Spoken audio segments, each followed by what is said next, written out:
Good afternoon, everybody. Good afternoon, man. I'm very tired. My body's a little bit broken down. I get to talk boxing with you guys. I've been watching some boxing, but I fell asleep. Been tired, but I got to talk about Jesus as well in this whole thing. You know, um, but we're gonna talk about some topics. There's a lot of topics to talk about in boxing. First of all, the end of HBO boxing. We've come to the end of one era, which is the end of HBO boxing. So that's the first thing that we could talk about. But before I do, I really like to just quote a psalm, Psalms 9, which says, I, or you can use we, will praise you, O God, with our whole or entire heart. You know what I'm saying? With our entire heart. Um, we'll show forth all your marvelous works. That's a form of praise when you can show this person to everybody else and how good they are through your life, etc. They say imitation is the best form of flattery. Uh, I'll be glad and rejoice in you. Absolutely, man. And the last thing says, I'll sing praise to your name, O thou most high. It's really dope. And it's just two verses, and it's a song. And I might as well sing it. I already got it on another channel, but I'm just going to sing it for you guys before I get into the boxing talk, which is still going to be related to Jesus all the way through. And I'll explain the psalm in a minute. All right, so it goes like this. It goes, I will praise you, O Lord, with my whole heart. I will show forth your marvelous works, and I will sing and rejoice in you. I'll sing praise to your name, O Most High. I will praise you. I will praise you. Every day, in every way, I will praise you. I will praise you. I will praise you. Every day, in every way, I will praise you. Yeah. And, the name Jesus actually means the Lord God saves. That's what that name means, which is why he's called the Messiah, which is the Savior, or in Greek, the Christ. And man, there's just so much to say about that. But we're going to talk about it as we go into boxing. But suffice it to say, that's an awesome, awesome, awesome title. And it means so much. Someone saving you, what does it mean to save somebody? It means to rescue them or deliver them from something that's bad that's happening to them. You know what I mean? To protect them. It's basically a protector or somebody to reinstate you to what you used to be. And, I've been going through some stuff and we've been going through some stuff in my family and so on. And it's just so awesome how everything's set up. And, being a Christian myself, Christian means little Christ, which Christ means little Savior. Christ means Savior, and Christian means little Savior. So it's pretty interesting. So, putting this out on the airwaves first and foremost, I think it's just very important. And I think, like I was saying in a previous stream, that this is the ultimate message, I believe. And that's why I just wanted to share it. By the way, you can comment in the chat section. Please leave your comments on the title and everything I'm saying. Even if you don't believe in God, leave your comments. It's all good. And we're just here to interface and chat. I'm going to come back to what I just said about Jesus, God saving, little saviors, big savior, etc. We're going to get back to that. All right. Let's get into some of the topics that actually are happening in boxing. MBT Boxing, what's good, my man? Oh, yeah, man. It's good to see you, bro. I'm so tired right now. You would not believe. My mom's been ill and been going through some stuff. So I didn't really have time to really talk boxing in any way, shape, or form with you guys. But it's been a very transformative experience for me. And so I get this opportunity, to share God on the internet. And I know you are a God-fearing guy as well, MBT Boxing. So it's nice to see you. Why do I say you God-fearing? I just look at how compassionate you are, man. I remember when you donated to my channel, you didn't have all that bunch of money and you still donated. You got this kind heart, this compassionate heart about you. I like you, man. So a shout out to you, man, from Trinidad in the Caribbean all the way across to, is it Australia or New Zealand? I can't remember which one you live in. I think it's New Zealand. And by the way, just for you fans out there and people who talk boxing, MBT Boxing is not just a guy of talk, man. This guy actually sponsored my channel at a time when I really did need the money. And I never asked him for money. He just kind of moved and helped me at a time when I most needed it. So shout out to you, MBT Boxing, man. You a dope dude, man. You a dope dude from the heart, bro. I love you, man. Just saying it. I'm all the way across. I don't really know you like that, but I love you because I like your spirit and everything. MBT Boxing says, yes, sir, not the greatest Christian, but definitely trying. Yes, Australia. That's what I'm talking about. But you didn't come from Australia, though, MBT. Your family came from somewhere else. I suspect so. You talk like an Australian, but I can see that your background is from some other place. I could tell that. And that's dope. I like that. I like that. I actually like that. That you're not a stereotypical, person. You got colorful history, and I like that. Shout out to you guys, man. So I'm up in Trinidad here. Hey, let me tell you what's up with Trinidad, man. MBT, just so you know. So we had a flood, man, and it was a disaster up in my country, and people jumped in to help out other people. The government pulled in. We still have work week and everything, but a lot of people lost their property, their homes and stuff. Well, not their homes, but mostly their property. The home stayed intact. It was a massive flood. We had a couple of earthquakes after that as well. And we've been monitoring those earthquakes. I think we had one Sunday, then we had two this morning. One was 5.1 to 5.9 on the Richter scale. The other two were 4 point something. So we had some significant earthquakes. And we had one about a month or so ago, which was 6.9 on the Richter scale. And thank God, not too much property was destroyed in our house state. But I'll tell you, man, if that thing was just a couple seconds longer, I think everything would have fallen down. And so it's a shot across the bow for people in my country, because we live in the Caribbean and everybody like to party and stuff. People weren't really thinking about God, but now people talk more about God and praying and stuff. People are praying for the rains not to fall for the next couple of days, and praise God, man. I tell you, man, God works, man. They prayed, and if you see the sky right now, you know what? I think I'm going to try and show you guys the sky. Hold on a second. I'm going to try and show you guys the sky in real time, because I know this isn't boxing, but I just, God is so real, folks. That's what I'm trying to say. So let me just show you a little something. All right, this camera going to go all over the place. We don't get it. Oh, my back. My body is broken down, y'all. I want to show you what outside looks like, first of all, in the afternoon. This is outside of my wall of my house. It's kind of like Australia, my friend. NBT Boxing. I just opened the window there. It's burglar proofed. If you look up in the sky, it's a blue sky. See that sky out there? Isn't that dope? See the sky? Right up there. Blue sky, y'all. It was overcast. There was lots of rain and stuff. We got blue sky today. Praise God, man. Because we couldn't take more flooding, man, up on this side. So I just wanted to show you guys that. For those of you who want to know about Trinidad, and if you look outside there, you see, look at that. That's my neighbor's yard right there. I don't think she want to be. Oh, snap. And that's one of the workers of the neighbor. I don't think she want to be on the internet, though. So I don't want to, for privacy's sake, I don't want to do that, because I wouldn't want nobody doing that to me. But, yeah, you see, I don't know if you can see outside the plants outside that plant right there. I don't know if you can see. I'm pointing to it. That's kind of weird to do. Look at the camera. There you go. Yeah. When the lighting's better, I actually get better footage. So, yeah. I want to show you guys around in Trinidad sometime. It's really nice down here.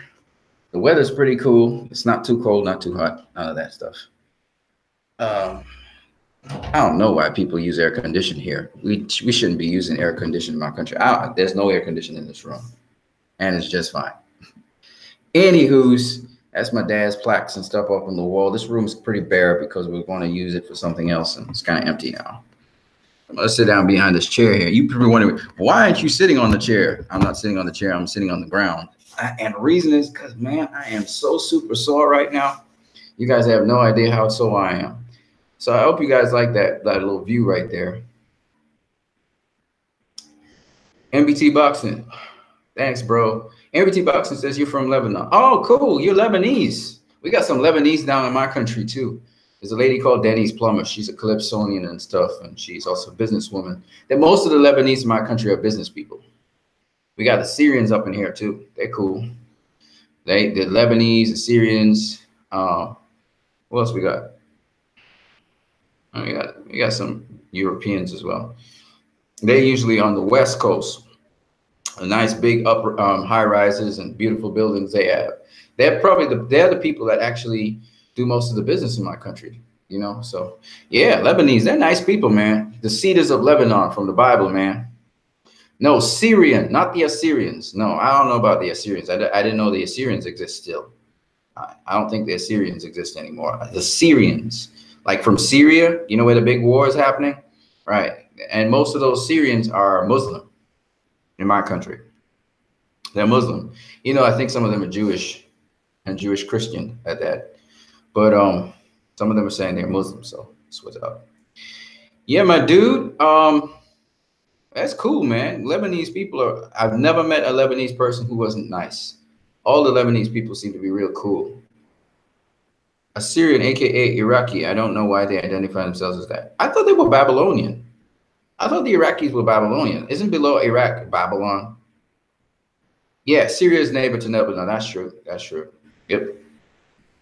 Maybe some Lebanese actually went into Syria, and probably they are the people who we're calling Syrians here. I don't know. Most of the Lebanese are actually Christians, which is interesting as well. Anyways, man, that's cool that you are a Lebanese, man. That's why you so kind of loving and stuff. Maybe it's because you're Lebanese. You know who else are pretty cool people? Jordanians, man. They're cool people as well. I like them. Anyway, but they rare. Lebanon is 54% Muslim and 46% Christian. It actually used to be the other way around for 2 decades ago. That's cool, though, that the Muslims and the Christians live together. I hope they live together, you know, because in my country, everybody lives together. Muslims, Christians, Hindus. We got all kinds of other religions, Baha'i and you know, Buddhism and all that stuff. They got all kinds of people up in here.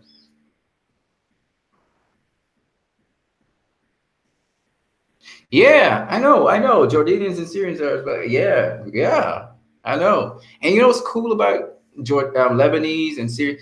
Let me be honest with you. They're biblical people, right? They come from way back in Jesus' time and all that and beyond that. But what's cool about, to me, because, you know, Damascus was the place where most of the Christians were centered besides Jerusalem. So, you know, Christianity really flourished in Syria. And then with the Crusades, the jihad that happened with Muhammad, you know, a lot of people became Muslim. But actually, you know, a lot of Christians was throughout the Middle East. Even in Palestine, they used to have Christians and stuff. It's crazy how things change, man. It's crazy how things change. One day I'll ask you your history and how your family ended up in Australia. That would be really cool to find out. And I think I'm a what do you call it? Listen, I'll tell you what. I actually have some. I think some. I have some Semitic blood in me as well. I think. I think I'm not Ashkenazi. Obviously, I'm not an Ashkenazi Jew. I'm a descendant of the Spanish Jew. I forgot what they call it. It'll come to me at some point. Yeah.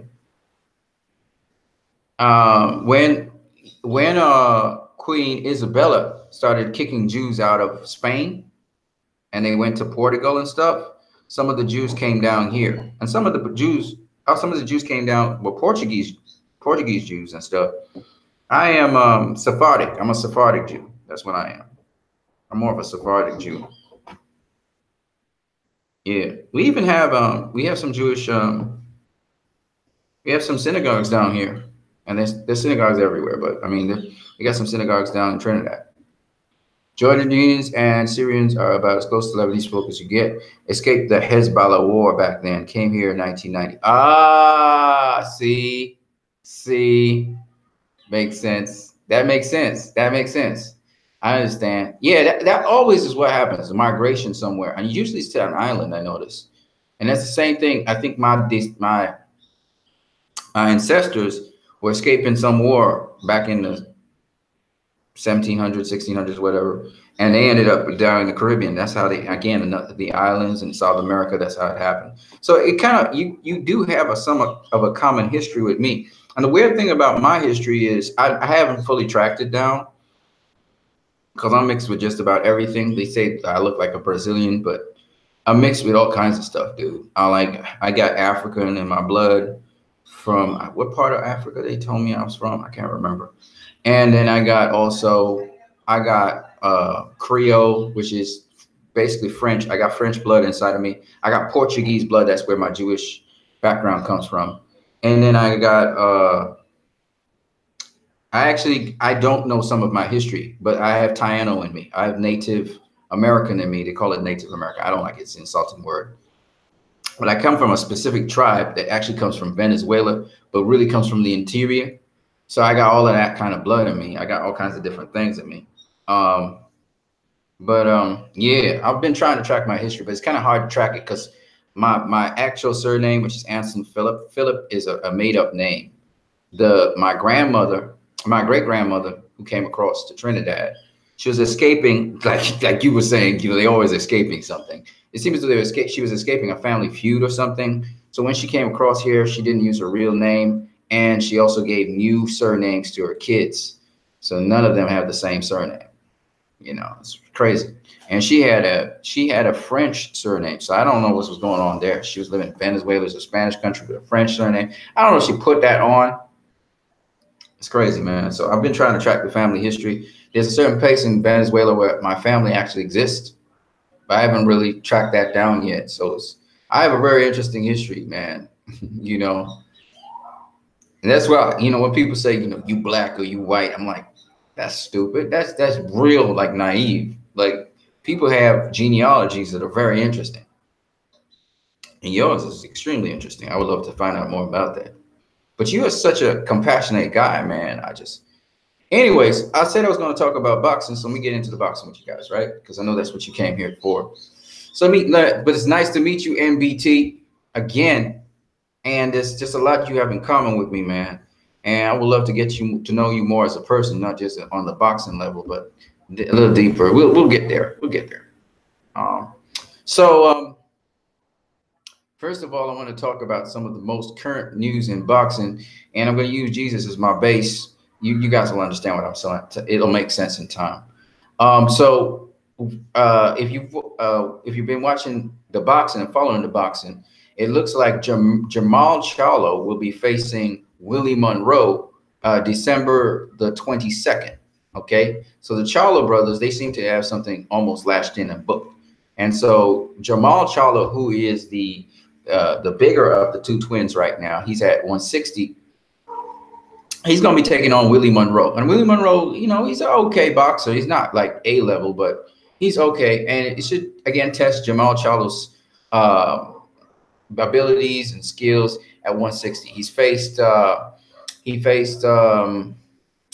Argentinian boxer. That Argentinian boxer was damaged, but nonetheless, he knocked him down a couple of times. And he showed he had some kind of power when he moved up to 160. I think the other 160 fight that he actually was participating in, if I'm not mistaken, you can correct me if I'm not mistaken, his other 160 fight, I think he had another fight at 160. Let me just check. Jamal Charlo here for a second. Maybe NBT, you can tell me. If he had another fight at 160, but I think he had another fight at 160. I think he had Hugo Centeno. Hugo Centeno had sparred with Canelo and also with GGG, but Hugo Centeno was, he wasn't, he's not he was still up and coming boxer, right? But he was at 160 and he knocked out Hugo Centeno. He knocked him out cold. I mean, he concussed him, right? So that's just what that was. All right. But again, Hugo Centeno didn't really have all of that much experience at 160, and KO'd him in the second round. Jorge Sebastian Highland is the guy I was telling you about that he fought at 160. So he's had 2 fights at 160, right? He's had Jorge Sebastian Highland, and he's also had Hugo Centeno. Now he's going to face Willie Monroe, who's a much more slicker, skilled boxer. Hugo Sebastian Highland had been boxing for quite a while, but he had a bad leg, to be honest with you. He had a bad leg in that fight. But it is what it is. It is what it is. That's kind of like with Miguel Cotto when he faced up against, you know what I'm talking about. I just can't remember now. The linear champion at the time. And he had a bad leg. And it's pretty much the same kind of story with Highland. Highland really, Highland's a guy who really admired the same guy I'm talking about, who I can't remember his name right now. And he ends up with a bad leg himself, right? This is Hugo Centeno. I wasn't talking about him. But he, before he faced Jermall Charlo, he actually been TKO'd by a guy called Masij Sulecki in the 10th round. So he had been stopped before. All right, he had been stopped before. So Jermall Charlo has been stepping up his competition at middleweight, but he's still a new guy at middleweight. He's done some good work at super welterweight. His toughest competition, I think, was Austin Trout. Julian Williams was Julian Williams was undefeated, but he was not experienced at all. Austin Trout and Julian Williams is a skilled fighter. Don't get me wrong. He just didn't have the experience that Jermall Charlo had. His most experienced competition, his best competition that Jermall Charlo has had so far has been Austin Trout. Okay, that's his key, most experienced thing. Everybody else, Cornelius Bunders was an old guy, and that's pretty much his cornerstone competition. He has really not had really a level competition other than that. Austin Trout is probably his best competition.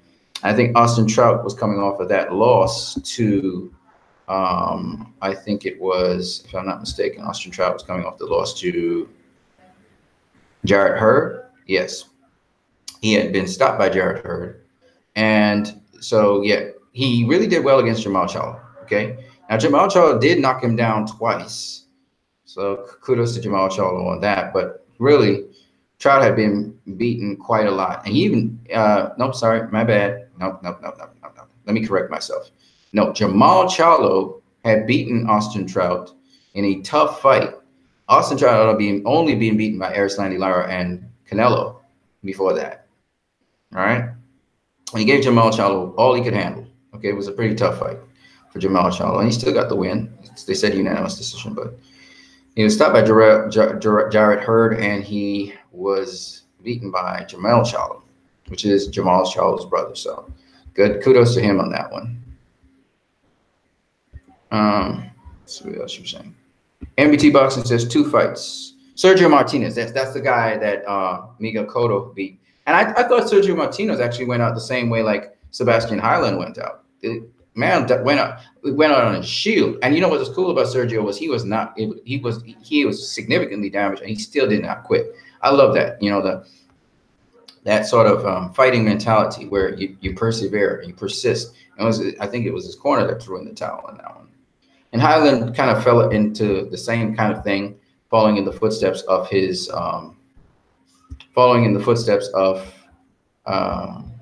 Sergio Martinez, which was his idol. So anyway, going back to Jermall Charlo. So Jermall Charlo, yeah, he only had 2 fights so far. So I listened to a lot of people talk about, now let me get into this conversation. In fact, let me have a conversation with you, MBT Boxing, since you're here and you're watching and some other people are watching. And I throw it out to everybody. People are talking about Canelo facing Jermall Charlo. All right.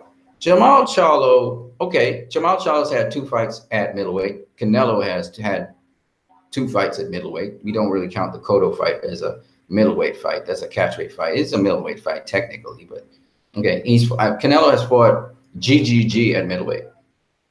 People are talking about Jermall Charlo beating Canelo. Now, I'm not saying that Jermall Charlo would not beat Canelo. It's possible. I mean, Floyd Mayweather didn't have all those much fights, and he beat Gennaro Hernandez, but Gennaro Hernandez was old. Okay, let's just make that abundantly clear. But anyway, nonetheless, Jermall Charlo is a spectacular boxer, but who has Jermall Charlo actually beaten? Like who?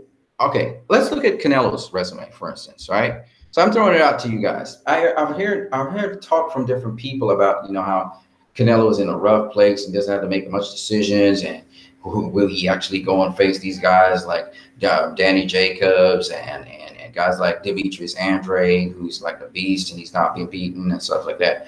And then talking about Jermall Charlo, and that's going to be tough because these are all black fighters. I don't know why people think that there's this special thing about black fighters, you know what I mean? But it is what it is. The point anyway I'm making is this.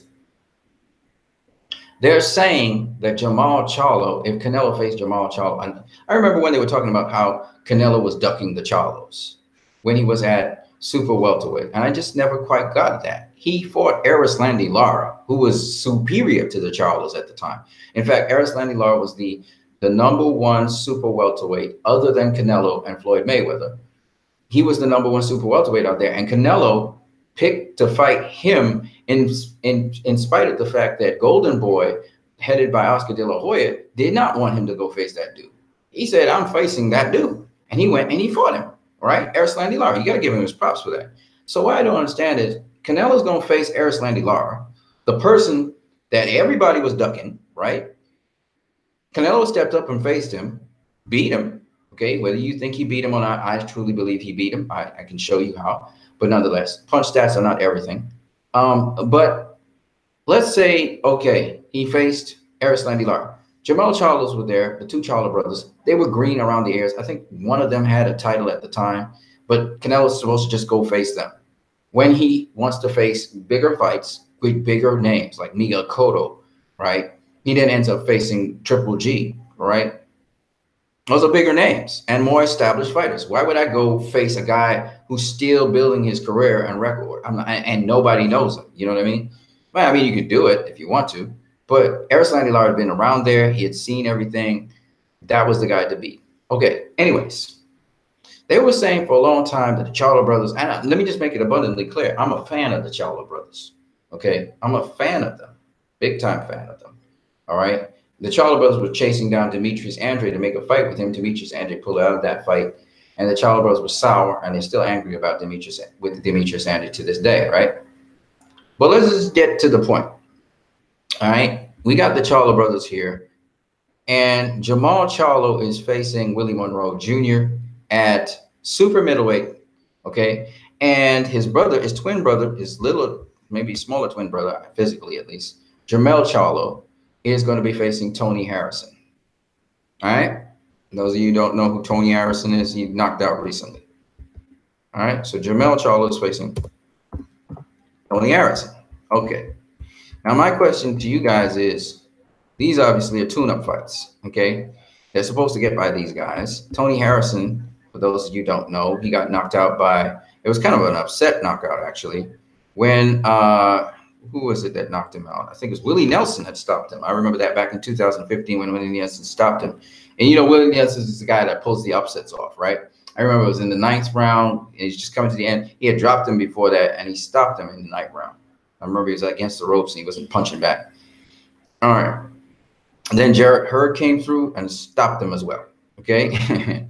So this is a higher quality fight. Jermell Charlo faced Ishe Smith. Sorry, my bad. Jermell Charlo had faced guys like Matarosian, and he also faced Austin Trout. All right, and it was a tough fight for him. His best, again, let's just look at Jermell Charlo, because everybody's be talking about these Charlo brothers, and they have been doing well at the level they're at, but they're not at the level of a Canelo. All right. But I'm just saying, because, you know, I think I'm tired of people saying, you know, the slick black boxer and this and blah, blah, blah, blah, blah, blah, blah, blah. Come on, man. Come on. Come on. Canelo. All right. Well, I'm going to show you guys something, because I am a Canelo fan, but I'm also a logical person. OK, but I am a Canelo fan. Make no mistake. OK. And just even looking at the depth of experience Canelo has had and the kind of quality of opposition Canelo's faced in his career, The Charlo brothers haven't reached there yet, but that doesn't mean they can't beat him. I'm just saying they're not on that level, and it's like it's kind of unfair to them to just go jump up this huge level and face Canelo. You know, I'm sure they would want to face Canelo, but I'm just saying, to me, it's an unfair thing to just step up like that and face Canelo. That's just my personal opinion. Hold on a second, though. Let me just close this window here. I don't disturb people outside here. Okay. This is my personal opinion. Just, you know, you try to fight people, you know, if you step up too much in level. Take, for instance, Jamal Charlo. You remember Jamal Charlo had faced, hold on a second.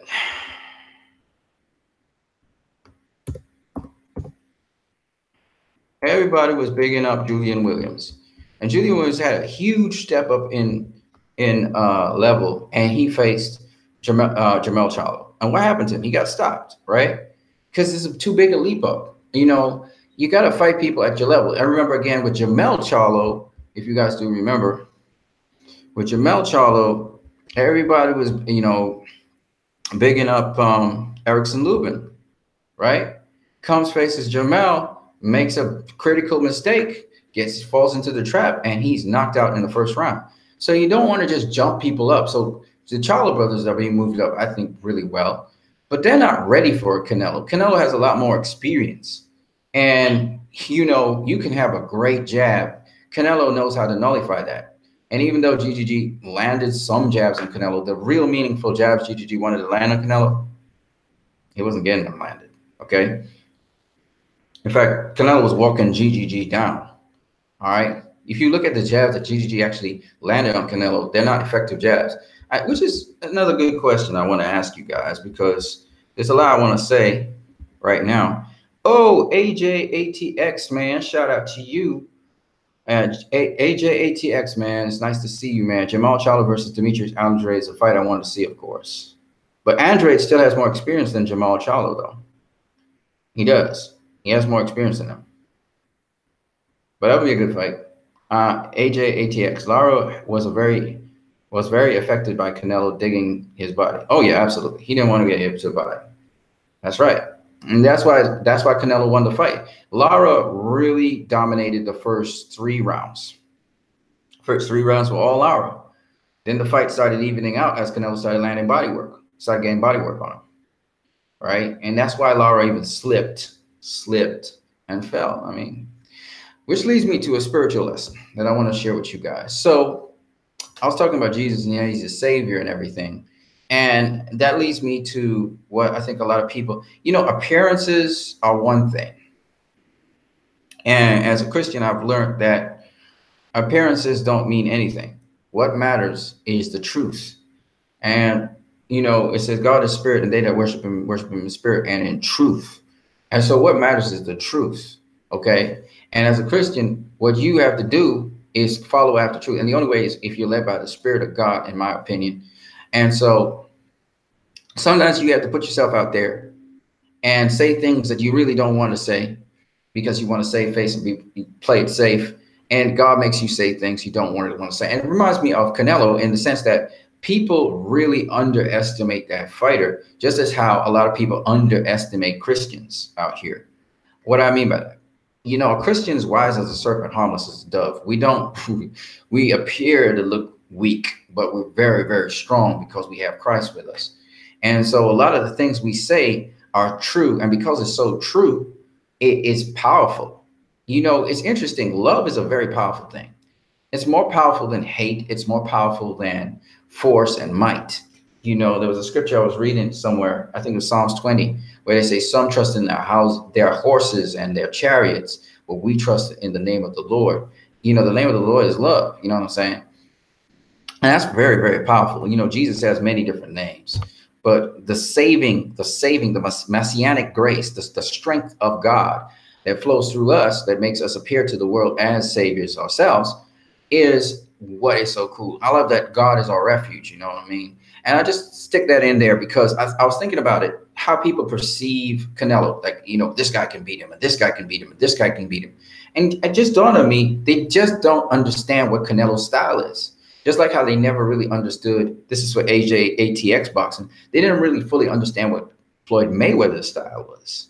Everybody always talk about the shoulder roll, the shoulder roll, the shoulder roll. With Canelo, they say Canelo got slow on his feet. He don't really have that footwork to get to people and stuff. That's not true.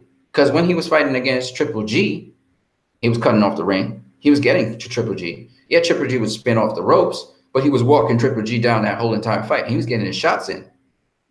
And Canelo doesn't operate like your typical aggressive, what do you call it, brawler or aggressive come forward fighter. He's very smart with how he does things. And it's very interesting how he sets up his shots. So you'll find that Canelo had a lot more power shots than Triple G had, where Triple G had more jabs, touch jabs mostly. But nonetheless, he had more jabs than Canelo. But here's the thing. Canelo's a counter puncher. So obviously, Triple G would have more jabs than Canelo because Canelo's looking to counter off the jab. That makes sense? So Triple G is going to throw more jabs than Canelo because Canelo's waiting to counter off his jab. But what people haven't been looking at is the effective jabs. And most of the effective jabs in that fight that pushed Triple G back or literally tagged him and snapped his head back came from Canelo. And these are the things that people don't. That's why you say you can't just look at stats. You have to watch the actual fight and see what's actually going on.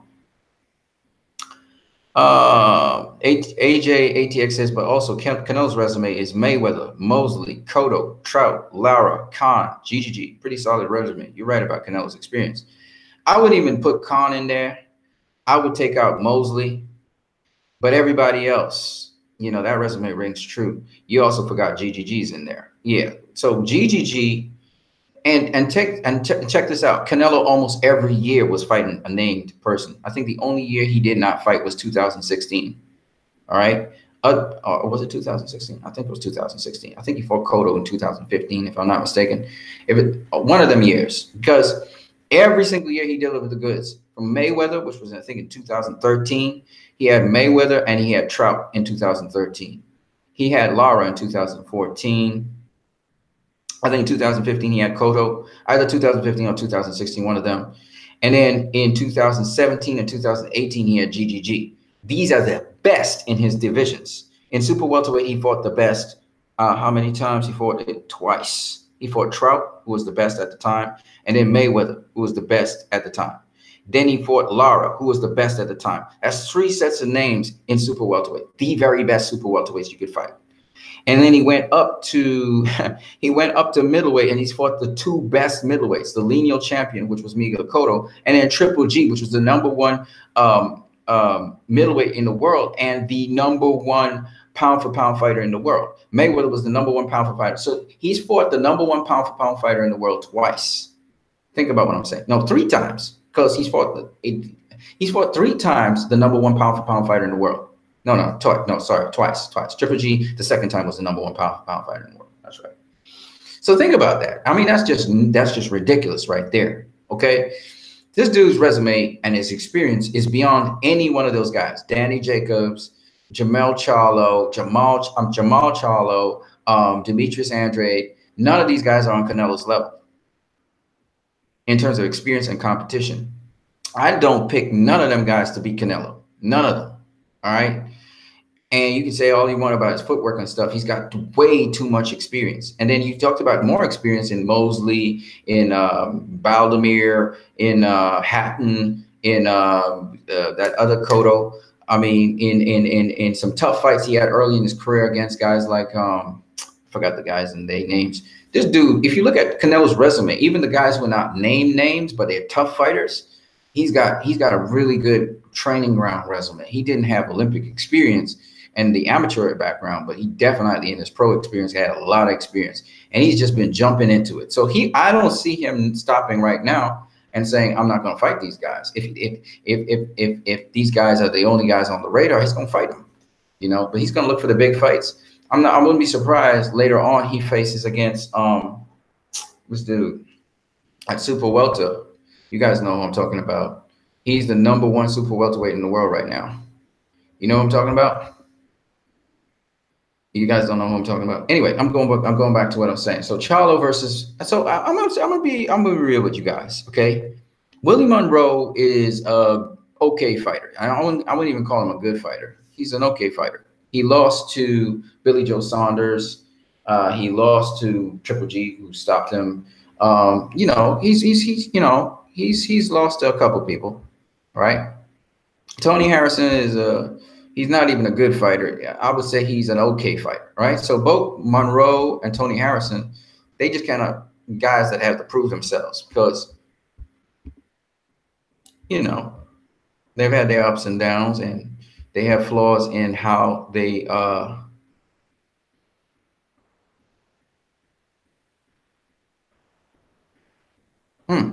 Wow. Jamal Charlo has been suspended by the California State Athletic Commission indefinitely. That's terrible.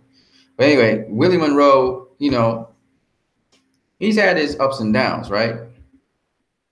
And he's getting another break. So hopefully he can at least put up a pretty good performance, a better one than he did against Billy Joe Saunders, just to make it more entertaining. Well, we don't know whether, but he lost to Billy Joe Saunders. He lost to Gennady Golovkin. Those are the two people he lost to, and also Darnell Boone. Darnell Boone's, you know, he was a testing fighter. He's like a gatekeeper. I think of this guy as, you know, Willie Monroe's now become a gatekeeper, pretty much, like Gabe Rosales. Except Gabe Rosales is probably a much more tenacious, better fighter than him. But nonetheless, it is what it is. So Willie Monroe is not no big challenge. He's probably just kind of like a stay busy fight for Jamal Charlo. That is, that depends on if Jamal Charlo can get past him. As strange as that sounds, you know, he is a southpaw. He is a decent boxer. He's got decent height and everything and reach. So we'll see what happens with that. But it's a nice little test for Jamal Charlo, who they're moving along as they should. So Jamal Charlo shouldn't jump in now and have to face Canelo and be out of his league. You know what I mean? Ignore that it says that about a lot of fighters on BoxRec, low. Yeah. I know what you mean. I know what you mean. But my point though is that you know, these are good showcase fights for the Charlo brothers. And if you notice, we had a showcase fight with Demetrius Andrade where he was facing against the African fighter who, by default, because Billy Joe Saunders got disqualified from fighting because he was found to be dirty, got this title, and so they were fighting for this title. Well, the guy didn't have the title, but they were fighting for the title, right? So it is what it is. And the guy was more of a come forward, straightforward kind of boxer, and he tried his best, you know, coming behind his jab and stuff. But, you know, Demetrius Andrade looked, you know, pretty good against him, even though the guy wasn't going nowhere. And Demetrius Andrade kind of figured that out, and he was like boxing for the rest of the fight. The thing with Demetrius Andrade, like I said, I don't see him as really very special. I don't see anything really special about him. He's quick like Amir Khan. He's got some nice lateral movements and footwork, but he's pretty much textbook stick and move kind of fighter, more or less. Kind of reminds me of Erislandy Lara. It looks a lot sharper, a lot cleaner than Erislandy Lara is. Uses his feet a little less. He uses more pivots, and then he does, you know, bounce on his feet and move around a little bit. But he's kind of textbook stick and move fighter, in my opinion. He's got a couple of things he does, like little dips and ducks, and he kind of snaps back and he stays low. But pretty much when you look at Demetrius Andrade, you know, some of the things you see with Keith Thurman doing, you see Keith Thurman learn a thing or two maybe from off of Demetrius Andrade. A great amateur fighter, but I would say that Demetrius Andrade, though, does not, for me personally, he doesn't show me anything that I see that's very special about him. He doesn't give me everything as textbook. He's a technician. When you look at a guy like Canelo gives you things you've not seen, like the upper body movement in the hip, which you see more from guys like James Toney and other guys. You know, Canelo don't move nowhere. He don't have to even move his feet. He literally moves his upper body if he has to. And he can set you up with the upper body and how he throws a feint with his upper body. So it's kind of weird. Canelo does some things that I haven't really seen much modern boxers do today. And even James Toney rolled a certain way. Canelo does it differently. He does it in a kind of Mexican kind of way, which could throw you off. And so there's some these weird little things Canelo does that's unique to Canelo. And that's what makes Canelo so special to me. Besides his upper body movement, he's also very explosive, very quick. He throws in combinations and he gets them inside of his slots really, really fast. He's got good power and he knows how to slip punches really, really, really well. You know, even though Gennady Golovkin hit him with a straight jab a couple times, he always had the high guard there. So there's a lot of times where Gennady Golovkin didn't hit Canelo flush. Canelo actually snapped back from the shot, used the high guard, or he would actually parry the shot. And you think that Gennady Golovkin actually landed the shot, but it was parried away. He actually slipped it and pushed it away. All right. And I love how he counter off the jab that Gennady Golovkin had. It was beautiful to watch. And how he would catch him with body shots at that. The shot would be a body shot counter, which I thought was beautiful. So Canelo's just so tricky. Because the thing about Canelo that a lot of people don't realize is Canelo's shorter than most of these guys. He's also got shorter reaches. So how does he get inside of your reach to get to your body like that? You have to ask yourself those questions. How is he positioning himself? And there's a lot of tricks that Canelo uses in his arsenal, and only like a really, really skillful fighter like Floyd Mayweather is able to really negotiate that, because Floyd Mayweather does a couple other things that are just very tricky about how he moves. Guys like Erislandy Lara, they're textbook, they're technicians, they're textbook. What you see is what you get. They throw you these little checkers like moves, you give you a check right hook, or, and they're southpaw. Or they would they try to set you up with a trap and then they run away. And if you're really good, like Floyd is, Floyd would throw a trap on you and stand right in front of you. He's not going nowhere, because Floyd has a certain defense and he has different stances where he can either go below you, he can slip under you, he can actually roll you and come back with something. He can stand right in front of you and you cannot hit Floyd in any of the key areas you're supposed to hit him at. He stand right in front of you. And you saw that he was battling Canelo directly in front of Canelo. Erislandy Lara didn't do that. He'd stop, pot shot, and then move. And Canelo was landing to his body at will at a certain point in the fight, okay? Yes, Erislandy was tagging him in the head, but he was landing on Erislandy Lara's body. Erislandy Lara wasn't catching those shots. He was feeling those shots. That wasn't happening with Floyd Mayweather. Canelo wasn't landing to Floyd Mayweather's body. You notice that? He was so frustrated he hit him in his leg, because Floyd was bumping him and pushing him back. We never saw that with Erislandy Lara. And these guys like Demetrius Andrews and these guys, they do have a couple pivots that they use. Even Austin Trout used the same kind of pivots that Erislandy Lara and Demetrius Andre uses. And again, all of them are southpaws. They use the southpaw stance because you're not so familiar with southpaw stance to try and pot shot you. Floyd didn't have no southpaw stance. I'm just showing you guys that, when people say Lara did a better job than Floyd facing Canelo, I'm asking myself, how you even think that? Canelo didn't even have a prayer against Floyd. He was hitting air, or, remember when he hit the ropes and stuff? I mean, he did hit the ropes with Lara, but then he went back to the body and he was doing plumbing work. Lara fell down on the ground, all kinds of crazy stuff, right? Because he getting beat to the body. Right? He got a busted eye. Floyd didn't get no busted eye against Canelo. So, I mean, people talk about stuff and they just, like, you can tell some of these people just talking because they favor a fighter and they don't really look at what actually happened in the fight. There's no way Erislandy Lara even comes close to what Floyd did to Canelo. All right? Doesn't even come close. Okay? The first 3 rounds, fine. He was doing well. But that's because Canelo's getting to know what he had to do. It was taking some shots for it. After that, the fight just leveled out and everything, the momentum went into Canelo's favor. But I would give Erislandy Lara this, though. He did fight back in round 9. He tried to come back in round 9 and round 10. He tried. He sucked it up, even though he fell down on the ground in round 10. He sucked it up and he tried to come back. Now, when you look at punch stats, the punch stats tell a different story. But truly, if you look at it, as the fight went on, Canelo kept on coming stronger and stronger. And if you look at it, the power shots landed by Canelo they were telling power shots. Like, man, you hear him hit a blast. You hear the shot. It sounded like when Danny Jacobs landed that shot on Peter Quillen. I mean, it was a shot that hurt all over the place. You hear them punches going to, you wondering, how is Erislandy going, like, he's going to be spitting blood at the end of this fight. I'm just saying. Yeah. But anyways, so this is what these guys are gonna be facing. I honestly personally think that the Charlo brothers, especially Jamal Charlo, who's in 160, I think he still needs some more time before he faces Canelo. He can go up against GGG, but he's gonna realize soon enough GGG is also a fighter that you just can't just get out of there. Okay. And especially with Jamal Charlo, he doesn't really use the jab to the pit that much. And with a guy like GGG, whose head is pretty hard, I think you're just wasting your time trying to snap his head back all the time. You know, you have to go to GGG's body. And that's what Canelo did. That's why GGG was worn down as the rounds went on. He made a little surge in round 9, round 10, I think it was. But by 11 and 12, Canelo wasn't even back on him. Canelo wasn't even taking a step back anymore. He was just walking him down. And yet Canelo was kind of tired, but he was just walking him down, beating him up. That's all he was doing. And you look at GGG's face at the end of the fight, you know he got beat up, right? You know he got beat up. I could just imagine the body punches and what he was doing after that fight, probably pissing blood and stuff. So, yeah.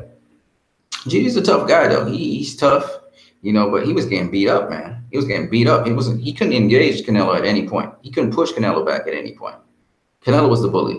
I mean, he bullied him straight through the whole entire fight. But having said that, and then watching the Danny Jacobs fight against GGG, and people said GGG faded. GGG didn't fade.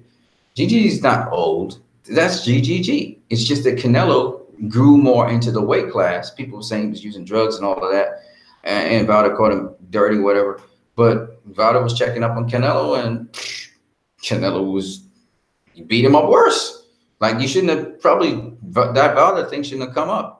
You know, and again, who knows if Canelo actually was dirty? You know, Valder sometimes gets false positives. They happen with Andre Berto. Okay, so it is what it is. But anyways, moving on here. So that was news with the Charlo brothers, and it kind of helped me to tie into a whole bunch of stuff with Canelo, because I've been hearing people talk about Danny Jacobs, and then Canelo would try and duck fight facing Danny Jacobs. Why would he duck facing Danny Jacobs? Why? Danny Jacobs was dropped by GGG. He was dropped by GGG, trying to switch stance. This brother falls down on the ground and crumples at the drop of a dime. His chin is not as strong as you think, especially early in the fight. And he makes mistakes. Danny Jacobs makes mistakes. That's why he gets dropped. He got dropped by Sergio Mora, who's not a hard puncher. He got dropped by him because he makes mistakes. So Danny Jacobs, I mean, we are guaranteed that Canelo would drop him in the fight. It's almost a guarantee. He's going to get dropped, which means he'll be behind on the scorecards, and he'll be fighting from behind in the scorecards all the way through. I'm not saying he can't pull off some kind of upset against Canelo. Anything can happen in boxing, but the likelihood that he's going to do to Canelo what he did to Peter Quillen is quite remote, because Peter Quillen reaches in with his shots. Canelo doesn't reach in. He's systematic in how he approaches his opponent. I'm not going to tell you the secret, but suffice it to say, Canelo has a way of getting by a jab. And it doesn't matter if you go southpaw or orthodox, he's going to figure you out. All right. AJ Buxton says, okay. NBT Buxton, ignore that. It says, okay. It just says, people are saying that GGG would be a problem at 168 or 175. If Canelo or Jacobs can take his power, then the higher divisions can most likely take it. No problem. The other thing people forget is Canelo fought Julio Cesar Chavez Jr. at 168. And a lot of people say, well, you know, Julio Cesar Chavez didn't put up a fight. No, it's not that he didn't put up a fight. He wasn't allowed to put up a fight. Canelo was on him like glue from the beginning. So he was not allowed to put up a fight. Just like how GGG was not allowed to put up his fight. Canelo didn't allow him to fight his fight. GGG tried to do the same thing he did with guys like, I'm going to tell you who these guys were. He tried to go back to his jab. David Lemieux. GGG did the same thing. He went to the jab, right? Curtis Stevens, he went to the jab. And then he started to dominate after, okay? And this is what he was hoping to do against Canelo. When Canelo came hard at him, he decided to box him, let him come to him. Canelo would make a mistake, and then he would take advantage of that. Vanes Martirosyan, that's exactly what GGG did. He boxed him, then he got him out of there. It was not that case with Saul Canelo Alvarez. When he tried to box Canelo, Canelo pressed him and got on the inside of him and bullied him. He bullied him all the way through the fight. When GGG was trying to fight back, he realized he couldn't fight back no more because Canelo had already done the body work on him. When you do body work on a hard puncher like a guy like GGG, who still will have his power all the way to the end of the fight, you sap the energy from a boxer. And Canelo did all the plumbing work he needed to do. He invested to the body with left hooks. He invested to the liver, to the spleen. He worked the body really, really well on GGG. So when GGG was trying to fight back in the later rounds, couldn't. Canelo was bullying him, pushing him around. See, this is science to boxing. You know who talked about this quite a lot? Troy Killer Entertainment, also known as Troy King or King Troy. He talked about how Canelo basically beat up GGG. He whooped him. He beat him from round 1 all the way to round 12. GGG took a beating. He took a beating. Okay, that was a bad beating. Like how Andre Ward was beating up what's the guy's name? The guy who's still in boxing right now. He's gone to Buddy McGirt. I forgot what his name is. You guys know who I'm talking about. Yeah, he took a beating from Andre Ward, and that broke him. So Elito Alvarez just finished the job. And I wouldn't be surprised, GGG, as tough as he is, if somebody gives him a beating like that again, he gonna break this time. Because you can't. A tough guy routines work for so long. They don't last. Like, I wouldn't want to see a trilogy with Canelo. I wouldn't want to see Canelo fight GGG again, because Canelo gonna stop him and hurt him bad. He gonna hurt him real bad in the next fight. GGG has nothing to offer Canelo, and Canelo knows this, right? Danny Jacobs. All right, so let me talk about it. So when you look at GGG, like I said before, GGG looked great against David Lemieux. He tried to use that same jab thing against David Lemieux, and that's what he used, and he hit David Lemieux and stuff, and he tagged him up, and then he stopped him, right? He also used that against Curtis Stevens, like I said earlier on, when Curtis Stevens was pressing him, right? Curtis Stevens was really pressing him and stuff, and then he used that jab to keep Curtis Stevens off and finally beat him, break him down, and beat him up, right? Now, let me tell you where people started realizing that GGG wasn't this monster that everybody portrayed. A guy called Martin Murray faced GGG, went 11 rounds with him. Martin Murray, was able to fight Sergio Martinez, drop Sergio Martinez, stuff like that. But Martin Murray was not really a guy known for his power, but he could box a little bit. And if Martin Murray, who's feather-fisted pretty much, that's what they say. They call him feather-fisted. He's not feather-fisted, but they call him feather-fisted because he didn't really got much knockouts.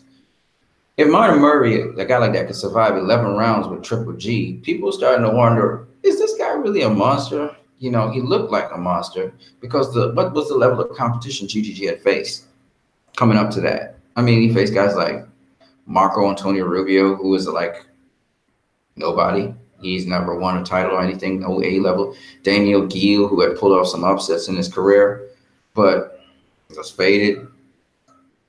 You had Matthew Macklin and Curtis Stevenson. Gabriel Rosario was a small guy. That's about it. That's when you're talking about names, that's about it, right? So he finally faces a guy called Martin Murray, who's a tough dude, goes 11 rounds with him. Willie Monroe Jr., who got no experience at 160 like that, comes up to 160, last 6 rounds with him. All right. So obviously he ain't that much of a monster. Okay. David Lemieux, last 8 rounds with him. Okay. So people started wondering, and David Lemieux was saying he ain't much of a monster.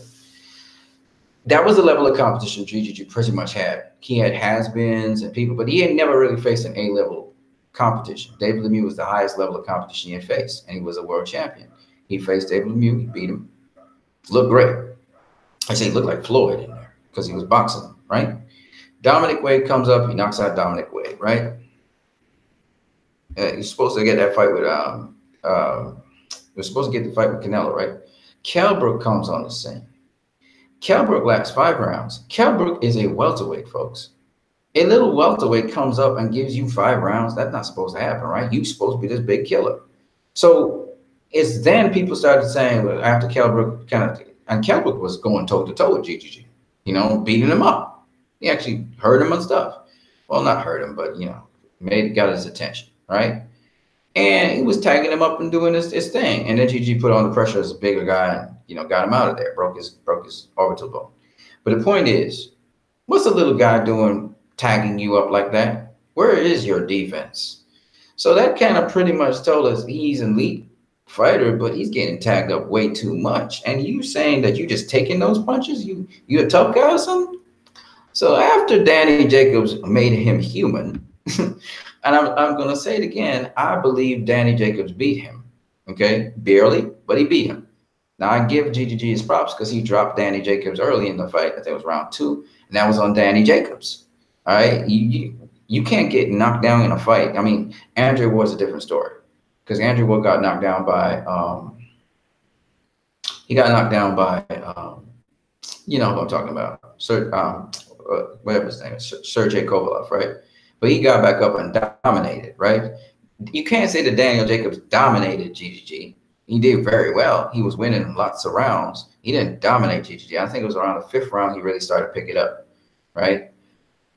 But you can't say he dominated GGG. As much as I know he won the fight, he didn't dominate him, but he did tag him up quite a lot. And again, it showed GGG didn't have that defense that is necessary. He had a decent defense. He kept his head guard. He tried to cover himself up a lot. But he ate a lot of shots from Danny Jacobs. Danny Jacobs was tired coming down, coming down to the 12th round. Danny Jacobs was tired beating up GGG.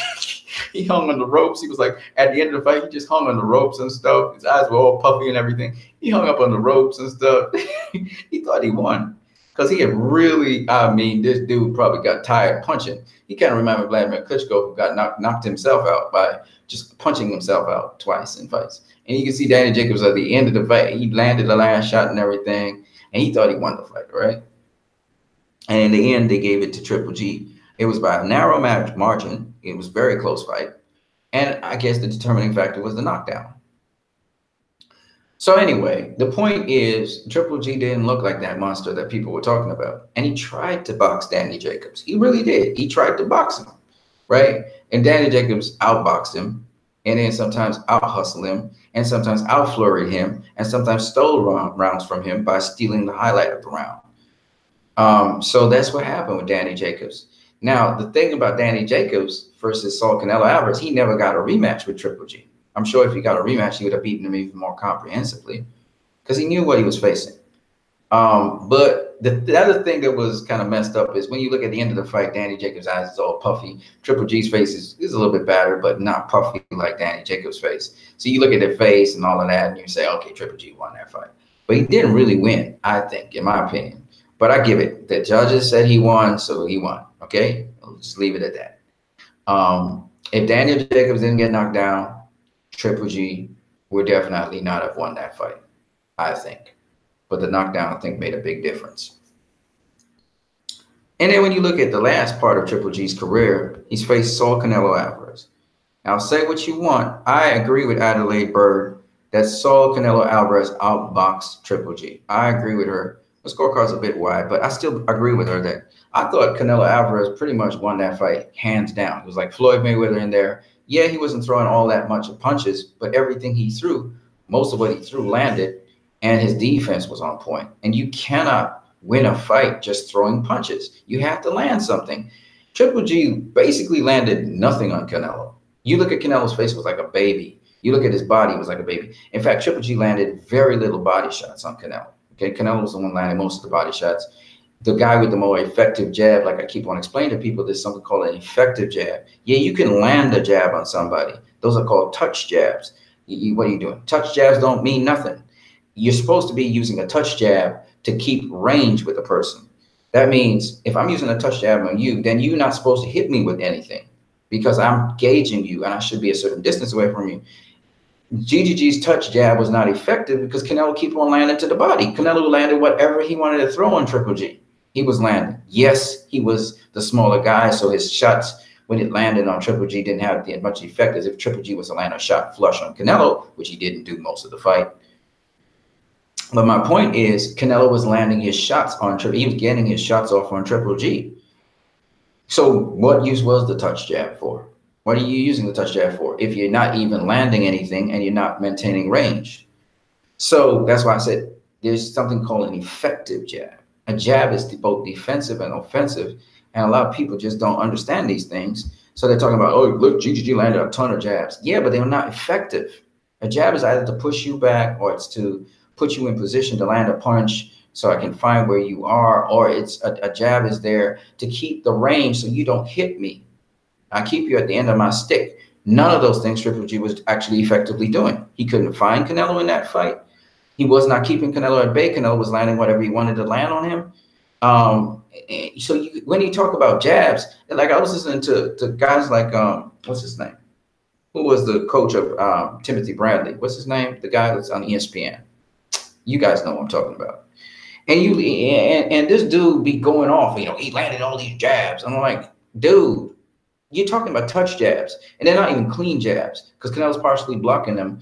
And on top of that, it's not keeping Canelo at bay. He's still getting his shots off on Triple G. You look at Canelo's average in the fight, how the amount of punches he throws and the amount of punches he lands, his percentage was intact. His punch output was intact. Canelo was Canelo.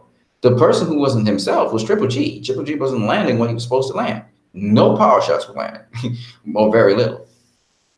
All right, let me see what AJATX is saying. Another thing, a lot of GGG fans think it's okay to stay stationary and take many punches to the head, then criticize guys like Mayweather and Canelo for using pivots and displaying great defense. Exactly. I mean, that's a straight ahead kind of fighter who just goes toe to toe. That's not boxing. That's not chess. You know, it's not about getting hit. You don't want to. If you get hit, you're tough enough to take a punch, but that's not what it's about. And apparently they like Triple G because he takes headshots, but that's not going to last very long. His career is not going to last much longer if he keeps on doing that. AJATX says Kovalev you're talking about. Yeah, Kovalev, that was the guy. AJATX says, I put Andre SOG Ward #2 behind Mayweather Jr. I also think Ward beats Roy Jones Jr. and the execution of Hopkins. Yep. Andre Ward would beat both guys, and I'll tell you why. When you look at, first of all, Roy Jones Jr. most of his career was based on athleticism, not so much on defense. He was a range fighter. So if he keeps you at the end of his stick or he keeps you at the end of his reach, his range, he's all about range. And Roy was very good at range. I'll give you that. But if you get on the inside of Roy, this is all Roy does. He covers up like this and leans back this way. That's called the peekaboo defense against the ropes. Okay, that's what he had, and he didn't do the peekaboo defense very well because if you come around his guard and hit him on the chin, you hit Roy on the chin, he's going to go to sleep. That's just the way it went. So when guys like Lou Duval landed a punch on him, I think it was Lou Duval, right? Lou Duval, yeah.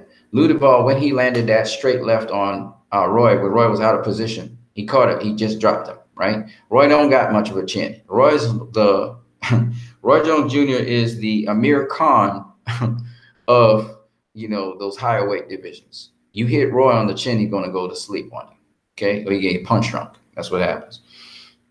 But because Roy was in his prime and he was looking so flamboyant and he was very quick and athletic, it looked like, especially when he faced James Toney, who was underweight. James Toney was dehydrated bad to try and make the weight and stuff. When he faced James Toney looked really out of place. Roy looked like he was just running rings around James Toney, even though James Toney's defense was pretty good. He dropped James Toney, right? So everybody says, well, Roy Jones Jr., he would beat guys like Andre Ward. The difference is James Toney was an inside to middle range fighter, but the problem with James Toney was he pivoted very well and stuff, but he really wasn't very mobile. That is to say, unlike Floyd Mayweather and guys like Andre Ward, he wasn't very athletic in terms of moving away from you. So he was not an outboxer. Ward's an outboxer. Ward's an inside fighter, and Ward's a mid-range fighter. And Ward's a complete fighter. So how Roy Jones Jr. would go with a guy like Andre Ward is the same way like how Nassim Hamed who faced who was this guy? Antonio Barrera, I think it was the name. Antonio Barrera versus Nassim Hamed. Antonio Barrera was a schooled boxer with good defense, high guard, all that stuff, right? Nassim Hamed he was very naturally talented, and he did some unorthodox things. But when it come down to it, Barrera walked him down, got within range because Nassim Hamed couldn't fight on the inside. He was an outboxer. And as flamboyant as he was, once you get on the inside, drop you. I'm going to drop you. And it's the same thing with Roy. You close the distance on Roy. You keep the hands up. You use your high guard. You fight behind the high guard. You're going to get close to Roy. And we know this because Roy was dropped by that tall dude, Antonio Tarver, dropped him, stopped him. Then we had Glenn Johnson, dropped him, stopped him, and the formula was there. And again, Roy is a fantastic boxer, understands boxing quite well. He's got some of the fundamentals, but he's not a solid defensive boxer. He understands the different styles of boxing and all that. And he's smart. Don't get me wrong, but when it comes to all-round boxing and the grit and grime, Andrew Ward would beat Roy Jones Jr. bad.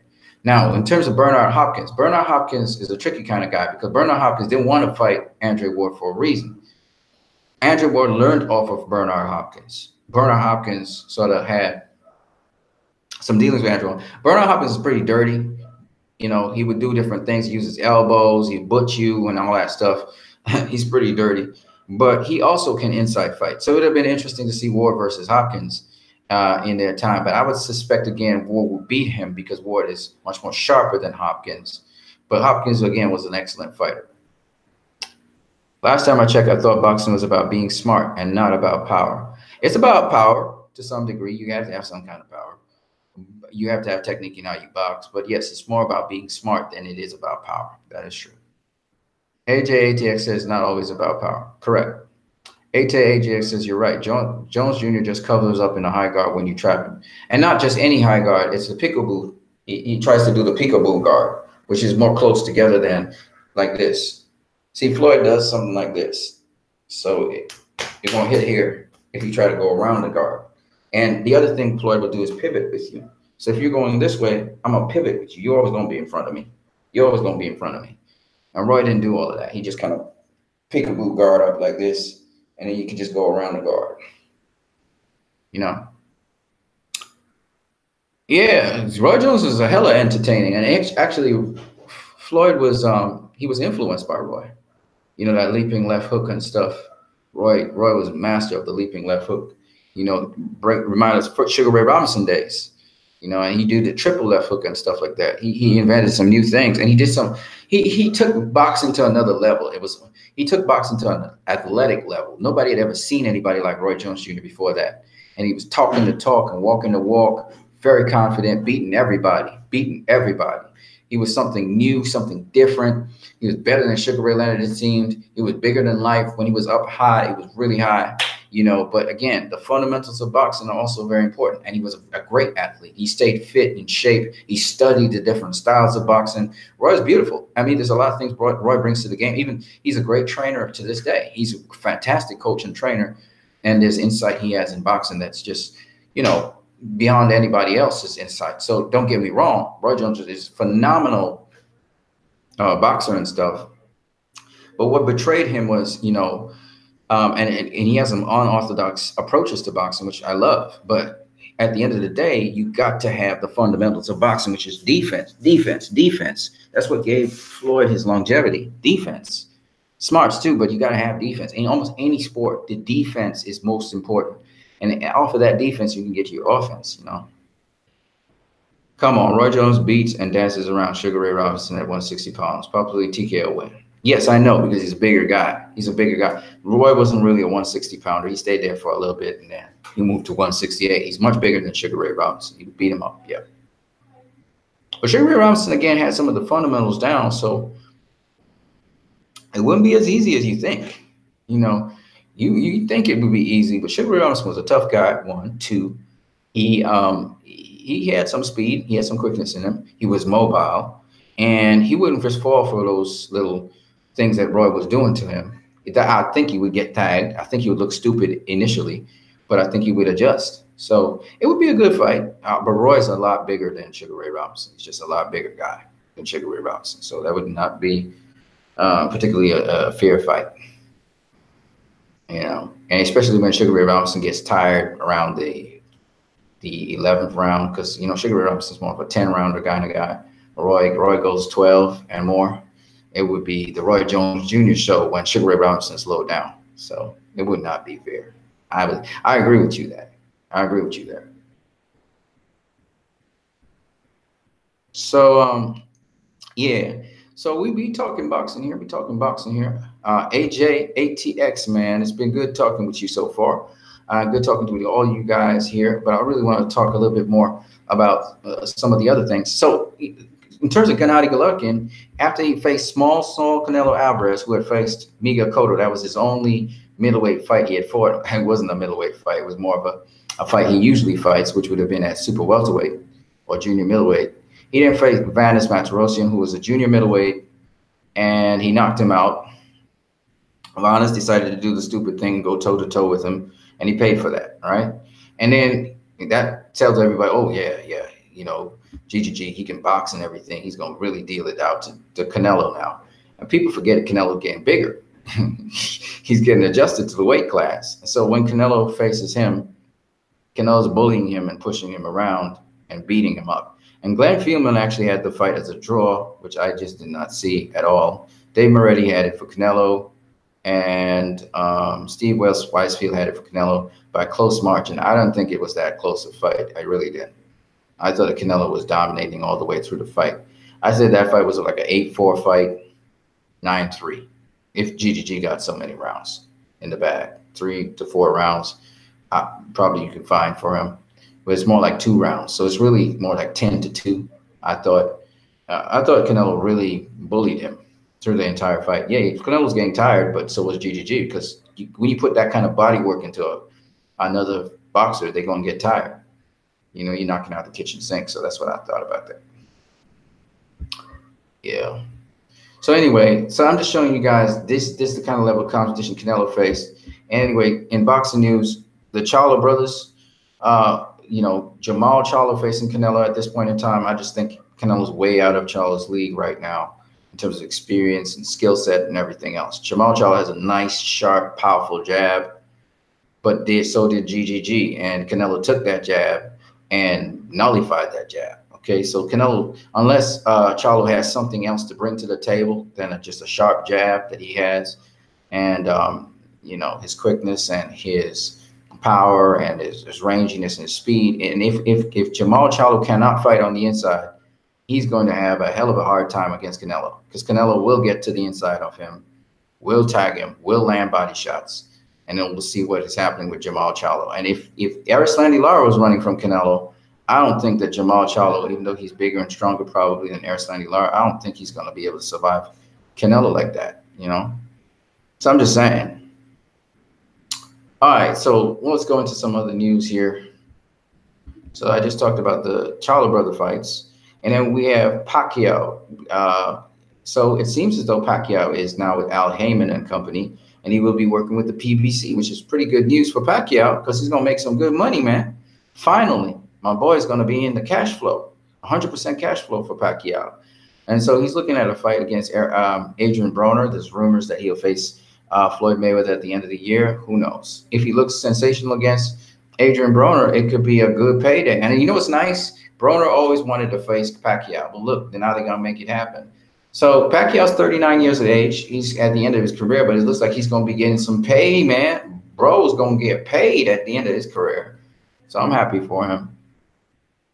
AJ Boxing says, I don't think Sugar Ray Robinson has seen anything like Roy Jones Jr., and boxing has evolved since then. I agree with you. Again, I agree with you on everything. And nobody had seen anybody like Roy Jones Jr. until Roy Jones Jr. appeared on the scene. Nobody had seen anybody flashy, spectacular, quick, you know, because Roy Jones Jr. was quick, you know, for his size. So yeah, Roy Jones Jr. was an athlete at that. So it would have been a very interesting match. But I don't think Sugar Ray Robinson would just lie down with Roy Jones Jr. Roy Jones Jr. would make it look stupid for probably the first 2 rounds, and then, you know, Sugar Ray Robinson would try his thing against Roy, man. He would try something. Yeah, it's interesting to talk about. You know, people talk about Sugar Ray Robinson as the greatest of all time and stuff like that. And, you know, again, it's nice to hear that, because it shows a sort of acknowledgement and honoring of people from the past. But like I said before, the nostalgia of the past, like you said, boxing has evolved since then. The nostalgia of the past sometimes skews things out of proportion. I listen to these guys.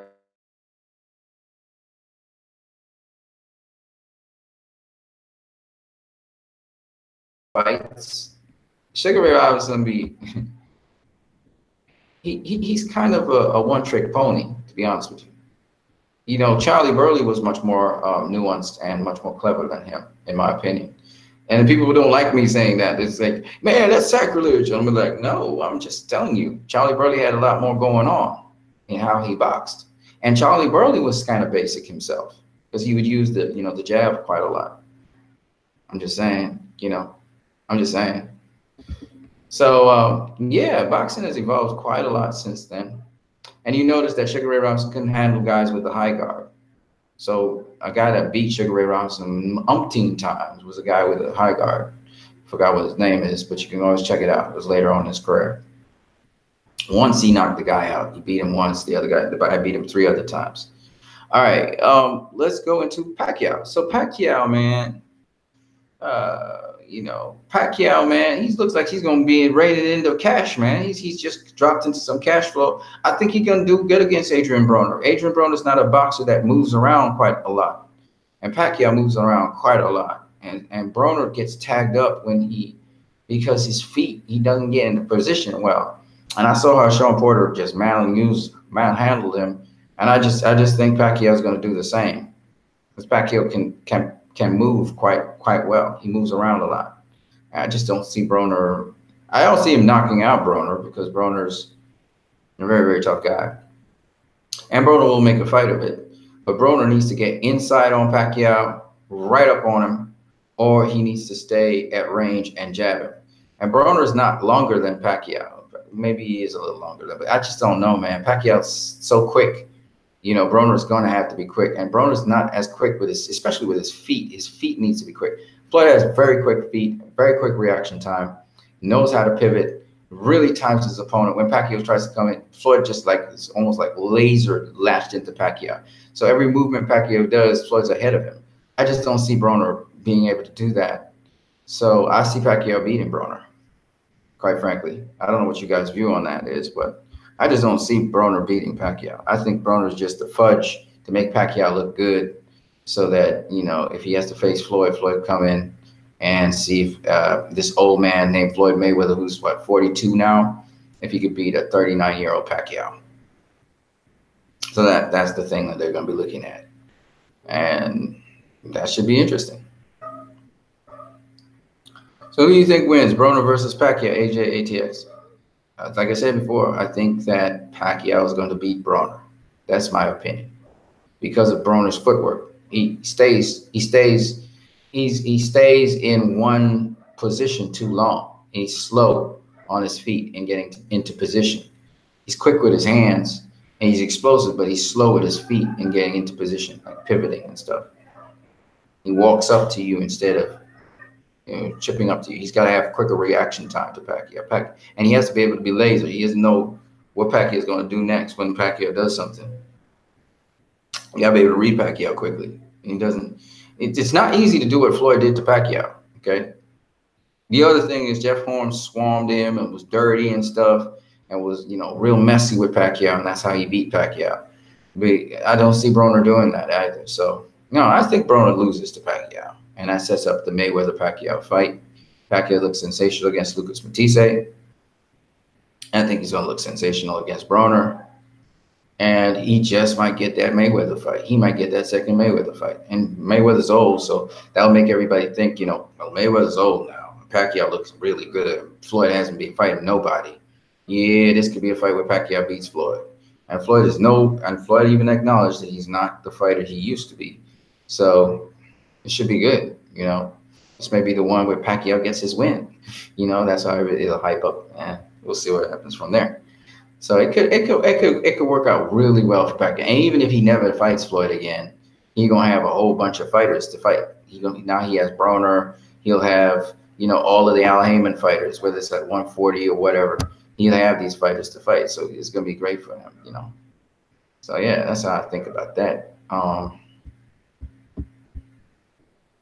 So I wanted to talk to you guys about also another thing that came up, which was Khabib. Khabib talking about in Moscow, literally there's footage of it, that he wants to, you know, he was talking to Leonard Ellerbe about facing Mayweather in a boxing fight.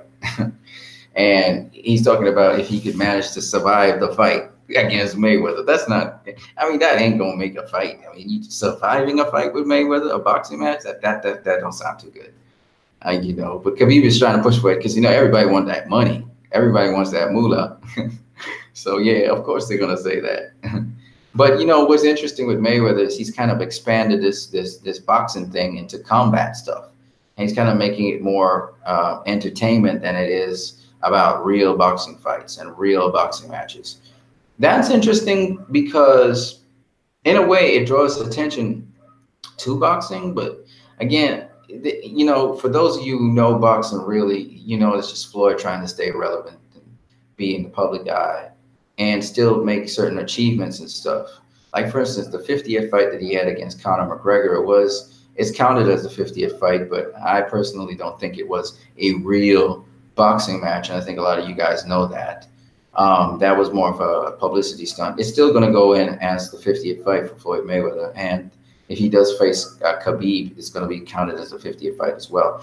But what would be nice is for Floyd to go face somebody like a Pacquiao or like a real boxer. You know, that would be cool. And then it kind of legitimizes at least some of the wins that he has. So I understand why some people say it wasn't a 50th fight, but yes, it still goes down in the records as a 50th fight, whether you like it or not.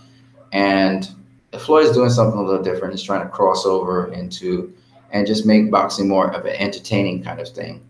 And just Muhammad Ali did it too. He went into wrestling and all that stuff.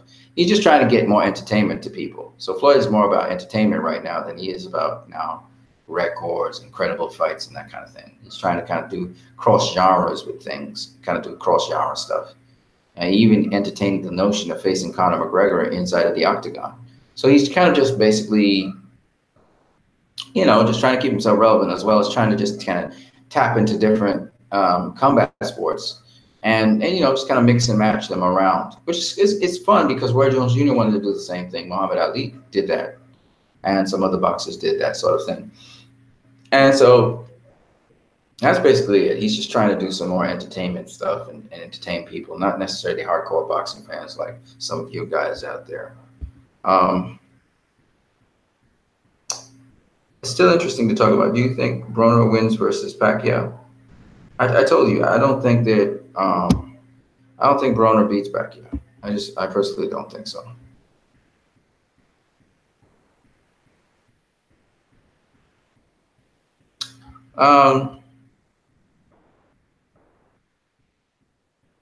Right. Another hot topic that's in boxing right now that I just want to talk to you guys about before I go back to the scripture for a minute is Rocky Fielding. Rocky Fielding versus Canelo. Apparently, Rocky Fielding is facing Canelo for the super middleweight championship, if I'm not mistaken.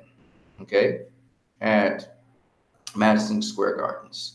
So Canelo's actually fighting a 168-pound fight, and he did face a 168-pound fighter in Julio Cesar Chavez Jr. And I think it was a 168 fight or 164. I can't remember if it was a catch weight or what. But at the end of the day, it seems as though he's trying to campaign between two places. James DeGale would be a great fight for Canelo eventually. So if he's campaigning between 168 and 160, and he's campaigning in both places, not using catch weights, of course. He should stay away from catch weights and go the full thing. But if he does that, that'd be cool, especially if he gets a title at 168. So what he's doing is a kind of Floyd Mayweather kind of movement where he would basically be defending both titles in either weight class. And what he could do, still face the best at 160, and when he's ready, he can go up to 168 and tangle with the best there. That would be really interesting because he can acclimatize to 168 while he's still kind of staying in 160.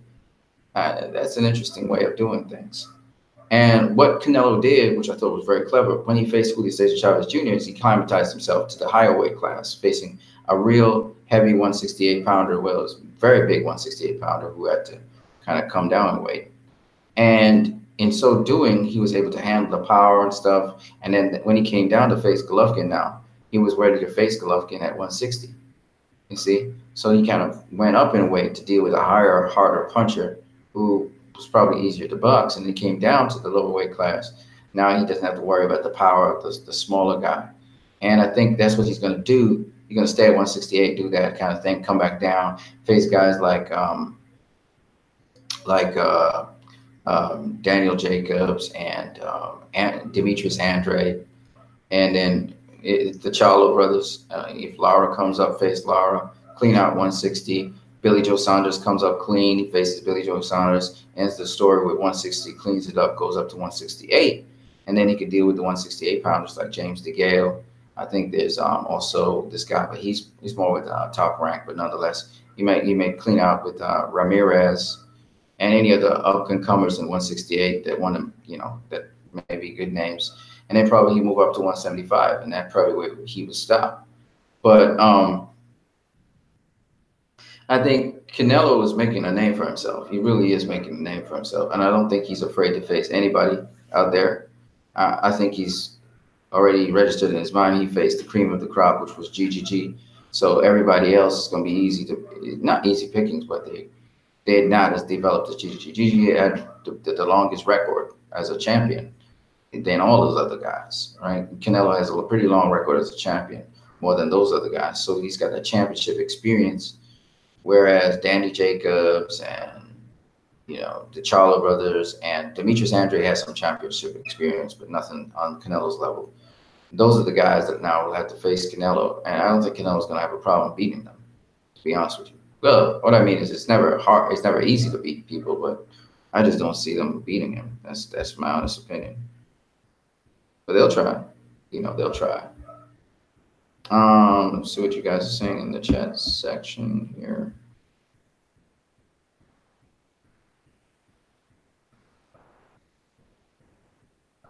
Wilder versus Fury. You want to know about that? That's a great question. I'll be serious. I'll be honest with you guys again. When it comes to Wilder versus Fury, I actually believe that Tyson Fury is going to beat Deontay Wilder. This is what I believe. And I'll give you a simple explanation. Deontay Wilder is a good boxer. Don't get me wrong. He's an Olympic bronze medalist. He's very good at what he does. And he does adapt, and he is learning a lot. The problem is Tyson Fury has certain skills which will make it up there. But the only difference is Vladimir Klitschko is not as athletic as Deontay Wilder is. So Deontay Wilder has athleticism also on his side. Depending on how Deontay Wilder boxes, actually, now I think about it, because he's really improved quite a lot. Depending on how Deontay Wilder boxes in that fight with Tyson Fury, he could actually get Fury out of there. I'm not going to say much more about that. I just thought about it. He could stop Fury, but Fury would have to play along with what he's doing. There's going to have to be smart boxing for Wilder to beat Fury. I don't know. We'll see. But quite frankly, Fury has been doing it his whole entire life. I favor Fury to beat Wilder. That's just my opinion. Wilder, it's great that Wilder can visualize and all that stuff. There are things Wilder could do to beat Fury and get him out of there. There is something he could do. If he does it, and it's something that Floyd Mayweather does, and I saw Wilder trying to do the same thing in a number of fights. And if he does that, he could stop Fury later on. So we'll see what Wilder does. And Wilder has been outboxed by guys like Washington. Luis Ortiz got him in trouble. But at the end of the day, I think that depending on how Wilder approaches the fight with Fury, he could get Fury out of there. There is a way to get to Fury. There is a way. See, because Fury does certain things which he doesn't realize it, but he does certain things. Even when Fury tries to establish range, he does certain things which could make him vulnerable. So there are things you could do to Fury to get him out of there. But I'm not going to say what it is, though. So don't ask me about it. I'm not going to say what it is. But it is, I just thought about it. And here's a hint. Canelo does it very well.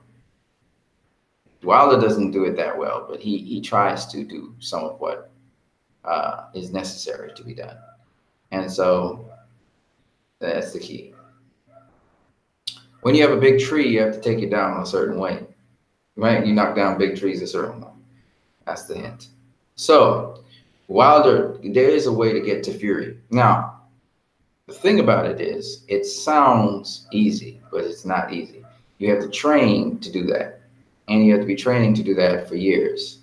So I don't know if Wilder can do it. I see he tries to do it, and I see there's certain things he's successful at when he tries to do it. So there's a possibility of him doing it. He'll have to find the right range to be able to execute it properly. But it is possible for him to do it. Now, here's the other thing. With Fury, on Fury's end of the scale, he just has to be Tyson Fury pretty much and box, just like how he boxed Klitschko. He has to box him, but he has to maintain range. And that's not going to be as easy against a quicker, more athletic Wilder, who's a bit unorthodox and also has some schooling behind him. So it's going to be an interesting fight, actually, now that you talk about it, Tyson Fury versus Deontay Wilder. But if you ask me, off the top of my head, I give the advantage to Tyson Fury. I give the advantage to Tyson Fury. Okay, but it's an interesting question you just gave me there. So I just started thinking about it. I was like, hey, you know, after you said that, I just thought about it, and yeah, there is a way to get to Fury. There's a way to get Fury because he's not Floyd Mayweather. He does some things pretty well, but he's not Floyd Mayweather. You probably don't know what I'm talking about. Fury's kind of old school. He does certain things a certain way. He uses certain stances. So yeah, there's a way to get to Fury, but you can't just get. It's not something you can just learn overnight. You have to perfect it. I've seen Wilder trying to do some of that stuff. You know, Andre Ward, Floyd Mayweather does the same thing that Wilder's trying to do. He doesn't do it very well, but he's trying to do it, and he's working on it. So we'll see. I don't know. Christopher Smith says, "What's up, homie?" Yeah, man. Christopher Smith says, "I've got Pacquiao by unanimous decision or late stoppage. He never throws enough." Yeah, Adrian Broner. Broner won't get stopped. You can't stop Broner. I'm telling you now, you can't stop him. Maybe you can drop him, but he won't stop Broner. I don't think so. Broner has a good enough defense that he won't get stopped. And Broner is a defensive fighter first. So you're not going to stop Broner. You know, that's one thing I can tell you. But definitely unanimous decision. I could see that happening. I could see Broner keeping his hands at home. Yeah, when Pacquiao really starts getting into his groove. Christopher Smith says, "I'm picking Fury. He will be smart." Yeah, just thinking about it, it doesn't seem like rocket science. It looks like Fury would win this, but there is a way to beat Fury. Christopher Smith. He's not unbeatable. And I thought about it. I thought about Tyson Fury. He is a tall guy, but I thought about how you get to a tall guy. And, you know, most of the guys, and Wilder's a tall guy, and he's rangy. So I just thought about it, and I thought, hey, wait a minute. You know, Wilder could beat Fury. Now, Fury could beat Wilder and even knock him out if Fury does certain things as well. Because it's all about range. It's all about range in boxing. So if Fury can do certain things even decently well, he might be able to do those things in Wilder. I'm not going to say what they are. I would love to say what they are, or maybe I should hint it. Let me hint it so you at least know. So range is everything in boxing, right? So if you find that a fighter can't do a certain thing very well, I'm not saying that Wilder can't do a certain thing very well in terms of range, but from what I see, he prefers not to do certain things very well, he prefers not to do certain things at certain ranges. So based on that, and based on this fight against Luis Ortiz, if Tyson Fury could do those things at certain ranges, he really would have an advantage in that fight. I would think so, against Deontay Wilder. So it depends on how Fury approaches Wilder, which would tell us what could happen. And then again, Wilder could counter that with something that would actually assist him, especially if Fury is trying to close the distance against Wilder. Let's put it that way. I kind of said a little too much there. But then again, Fury may not fight that fight. He may fight a fight where he wants to keep Wilder at bay. And he has all the tools to do that, it seems.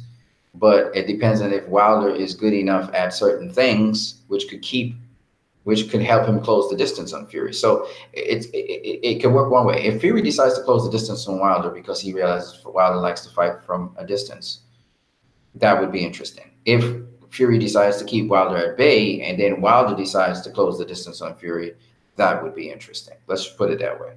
But quite frankly, how they approach that and close the distances. So I'm giving you a lot of information, but I'm still not being very specific about what I'm saying. Now, how they close the distance and how they approach each other depends on how they decide to approach the fight and what is the game plan for each of them. So I can see different things playing out, but quite frankly, if I were to be honest with you, I think Fury has the edge because he's been doing boxing for all his life, and he's a boxer. He's more of a boxer than he's a puncher. And so that leads to more chess games and chess matches that Wilder may not be aware of because Wilder doesn't have that kind of long length of experience. He's not been in boxing that long. Wilder has athleticism and tenacity behind him, which Fury hasn't seen before. Not on that kind of scale and not that kind of level and that intensity as well. Wilder has a certain intensity when you get in the ring with him. But if Fury stays calm and collective like he usually does, he would have fun with Wilder.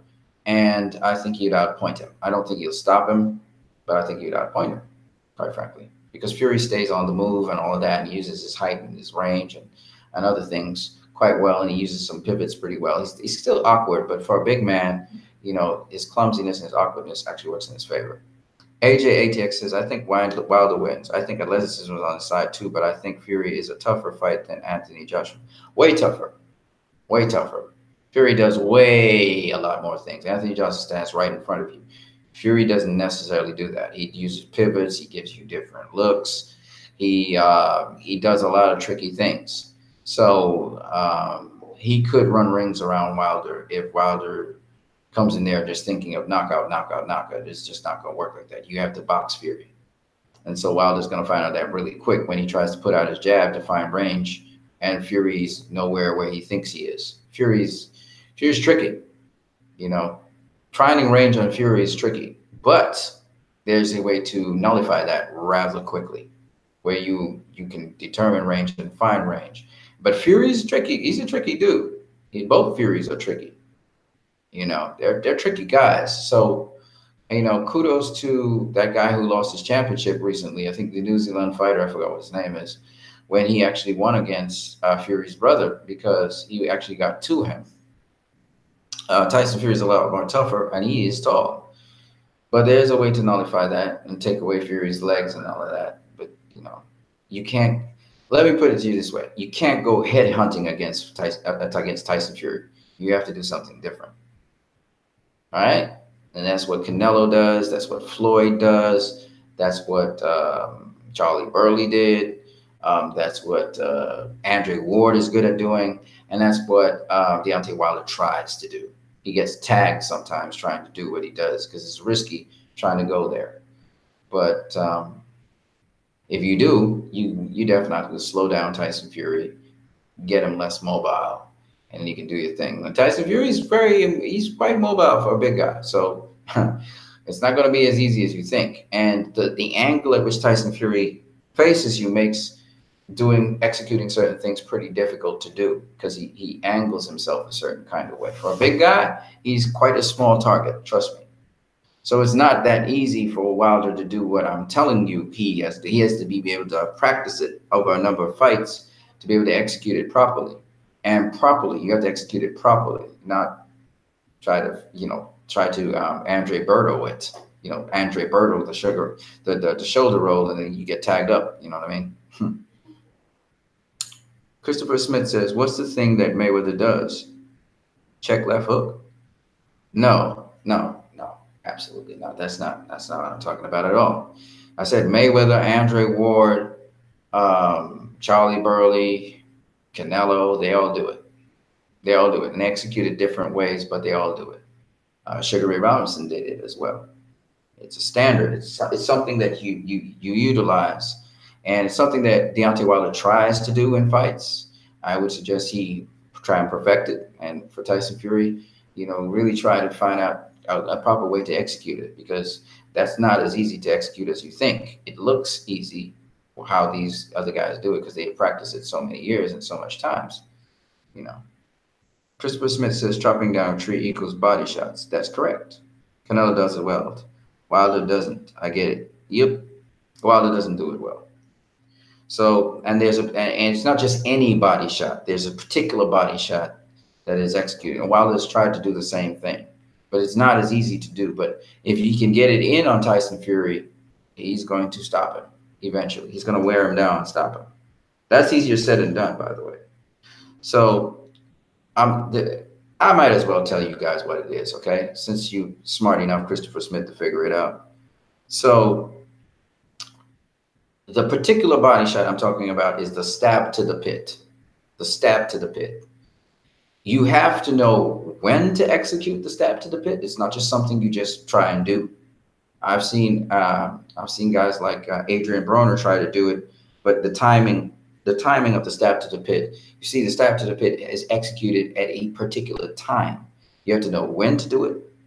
You need to know how to do it, and you need to know what level you need to be at to do it. That is, where to do it. And this is very complicated, because if you are dealing with a really skilled, slick fighter, you're going to find out that when you try to do the stab to the pit to them, you actually miss them because of how they do. They narrow the area at which you are able to throw that shot and land it on them, and they can catch the shot as well. So the stab to the pit is all about timing. It's all about placement, and it's all about how you maneuver your body to do it to get the best, to maximize on the actual shot that you're doing. Most of the time when you do a stab to the pit, it's when your opponent's coming in on you. They're attacking you. That's when they're open and they're vulnerable. And it depends on their reflexes as well, because if they have pretty good reflexes, they'll still catch it as you're putting it out. And when you stab to the pit, you're vulnerable to a counter. So it depends on, you have to be defensively responsible. You either do the stab to the pit on a pivot, you do the stab to the pit launching in, going low, or you do it shooting downwards. There are different techniques to the stab to the pit. So the stab to the pit is a perfect weapon for a guy like Tyson Fury, who moves a lot. You really want to execute that. Not the stab to the head, because you're not going to hit his head. You got to get him to the pit. That's easier said than done, because Tyson Fury uses a side-on stance, and he varies his stances. He varies the high guard. He gives you the face. He does peekaboos. He does different things. So you're going to have to know him and know his style to be able to anticipate when you should land your stab to the pit. It's not as easy as it sounds. All right. And the thing with Deontay Wilder, he's very athletic, but that doesn't mean anything. You have to know boxing. Being athletic is cool, but you have to know boxing. So that weapon, the stab to the pit, is a very, very critical tool that he needs to perfect. And if he hasn't been working on it, then it doesn't really matter. He's not going to get it now for that fight. So if he hasn't been working on it tirelessly, fight after fight after fight, he's tried. He's gotten tagged up trying to do the stab to the pit, by the way. He's been tagged. And he's also done what is called a swivel. When you're approaching your opponent, there are a number of different people who use the swivel. You've seen Floyd Mayweather use the swivel. It's serpentine. You've seen Roy Jones Jr. use the swivel. You've seen Canelo use the swivel. You've seen guys like Miguel Cotto use the swivel. A swivel is very good for keeping off the line. So a guy like Tyson Fury, if he throws a jab, you miss your head. So the swivel is critical for guys who slip the jab. Okay, so a jab can be a weapon that works for you or works against you. And guys who are really good at slipping jabs, Deontay Wilder is not one of them, but use the swivel, or they're off center most of the time. Or they may use what is called a series of pivots, where they're pivoting around the center line. So there are many different things to boxing. Boxing is very complicated, okay? And so what Floyd Mayweather does when he's going backwards or forwards, he never goes along a straight line. Canelo never moves along a straight line. He's either moving his upper body, shifting his head position, different head slots, and he may do a swivel on you and come in on the swivel like this, okay? And he's moving his shoulders and he's moving his body. So he's always this way. He's always side on to you. And these are little tricks of the trade. So he's never giving you a full target. It's always closing down the target. And these are little tricky things that in boxing you have to understand that these guys do. So I'm just giving you some of the files on Floyd and Canelo, and that's what makes Canelo so complicated, you see. So the jab to the pit is one of the weapons that, if he can, and he's been practicing hard, Wilder can use that but he has to know how to use it on Fury. It's a timing thing. You see, if Fury's moving backwards, a stab to the pit can work, depending on if his guard is up or down. And Fury has pretty quick reflexes for a big guy, so it's not going to be easy to get that shot in. You have to set it up. You have to set up the stab to the pit, which means you have to feint high, go low. Floyd does it really well. I'll demonstrate. So push this thing back a little bit so you guys can see me. So Floyd Mayweather would do something like this. See here. So Floyd Mayweather would shoot a shot to the head like this. Then he would change levels. He would do as if he's going to shoot a shot to the stage. It's a feint shot. So he would feint. He would do as if he's going. He'd set it up with feints. So he double pump, boop, boop, and then he'd do as if he's going up high, and then he would change levels, go low, and stab down low. You can't see it, but he'd stab down low to you, and he would, like an athlete, he would just extend that wide stance and slide in on you, stab to the pit, and slide back out on a pivot. Okay, so that's the kind of tricky things that Floyd do that people don't know about and don't realize how complicated it is. He didn't even stab you. He didn't stab you on the straight. He stabbed you on the pivot. The back foot be pivoting off the ball of the front foot. So when he slide, he pivot and then he slide back out. That's how he do it. So that's one of the things that Floyd do. Floyd is full of tricks. Okay, but Floyd would change levels. He changed levels so that if you're gonna counter him, you're gonna counter him up top. And like a tall guy like Tyson Fury, to get down low, that low on you, it's gonna be very hard. So what Deontay Wilder has to do is go. He gonna feint high. You got to set him up so you be pump fading all the time, as if you're going for his head. So Tyson Fury be moving out the way, snapping back, rolling it, and stuff like that, shoulder rolling and stuff. You got to set it up, and then you're gonna pump, double pump, and then go as if you're gonna go high. You got to change them levels and slide in, and on the pivot, hit him. You catch him, and on the pivot of the back foot, you slide back out at an angle, and you want to slide weak side so you can catch him over the top with an overhand right or something, you know, and that's how you do it. And so there's a lot of boxing is very complex. It's not straightforward as people think. You're not always there's things, you know. Boxing is about catching a guy when you least expect it. So how are you gonna get them? You're gonna get the guy by doing things that the guy is not expecting you to do. You have to set him up for things. And that's why a smart fighter is thinking ahead what he wants this guy to do, how he wants this guy to do it. He's assessing the guy first, see what he's got. And then now I'm going to set him up. Now I can start playing my game of chess. But on the other side of the fence, Tyson Fury now, with all this skill and all this height and everything, he's not going to let Deontay Wilder just do that. He wants Deontay Wilder to be guessing and anticipating what he would do next. So Tyson Fury would do a series of things to make sure that Deontay Wilder is not even thinking about his strategy, but reacting to him. So that's what Tyson Fury would do. And that's why I think Tyson Fury has the edge on Deontay Wilder, especially that Tyson Fury's faced the tougher competition and all of that. You know, and was able to triumph over that. He's probably going to be trying to do the same thing against Wilder. But the jab to the pit is one of the weapons. There's other body shots that Wilder will have to invest in. Wilder should be investing in the body while protecting his head. So he has to have his defense on point, because if Tyson Fury tags him while he's coming in doing the mounting offense, it's 90-night for Wilder. Okay, because Tyson Fury is not going to let Wilder. Tyson Fury is sloppy-ish, but he's pretty accurate. And he can catch you with a counter as you're coming in. And then, you know, Tyson Fury is a counter puncher. That's what he does. So that's why Tyson Fury is saying he could lay out Deontay Wilder, because he can catch him with a punch he's not seeing. And that's very possible, because if Wilder doesn't box properly, you know, and he goes head hunting or something, it's going to be curtains for him. He's going to get caught with an uppercut or something, you know, that he didn't see.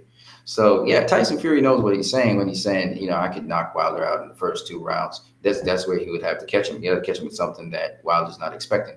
But Wilder's a guy I think is precautious enough. He has enough caution in him that he wouldn't just allow Tyson Fury to blow through him like that. So he would be somewhat cautious as well. And he does have a pretty good mug. He has a pretty good chin, both of them. But the thing is, what you need, Huey versus Pulev. I have Huey beating Pulev. Christopher Smith says Wilder gives a lot of ground. Sometimes, yeah, sometimes, because he can fight on the inside. Wilder does. He can fight on. He doesn't often do it, but he can fight on the inside. Even though he's lost some battles against guys like the Cuban guy. He lost the battle with him on the inside, but yeah, he can fight on the inside. ATX says, but the thing is, how would Tyson Fury deal with Wilder's awkwardness and athleticism? Is what I'm talking about. Easy. Unless Wilder is a boxer, he gonna deal with him the same way, like how, as I told you before, Andre Ward would deal with Roy Jones Jr. or Prince Nassim Hamed was dealt with by Antonio Marco Barrera. I mean, it's easy. There's fundamentals to boxing. If you want to go outside that scope, fine, but there's fundamentals to boxing. Once you got a good defense, it doesn't really matter. You're not gonna get tagged. Wilder does have decent movements, especially when moving away from shots.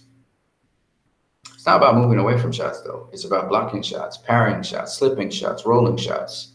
You see, it's not about moving away. A lot of people think defense is about, as we say, slipping a shot. That's part of it.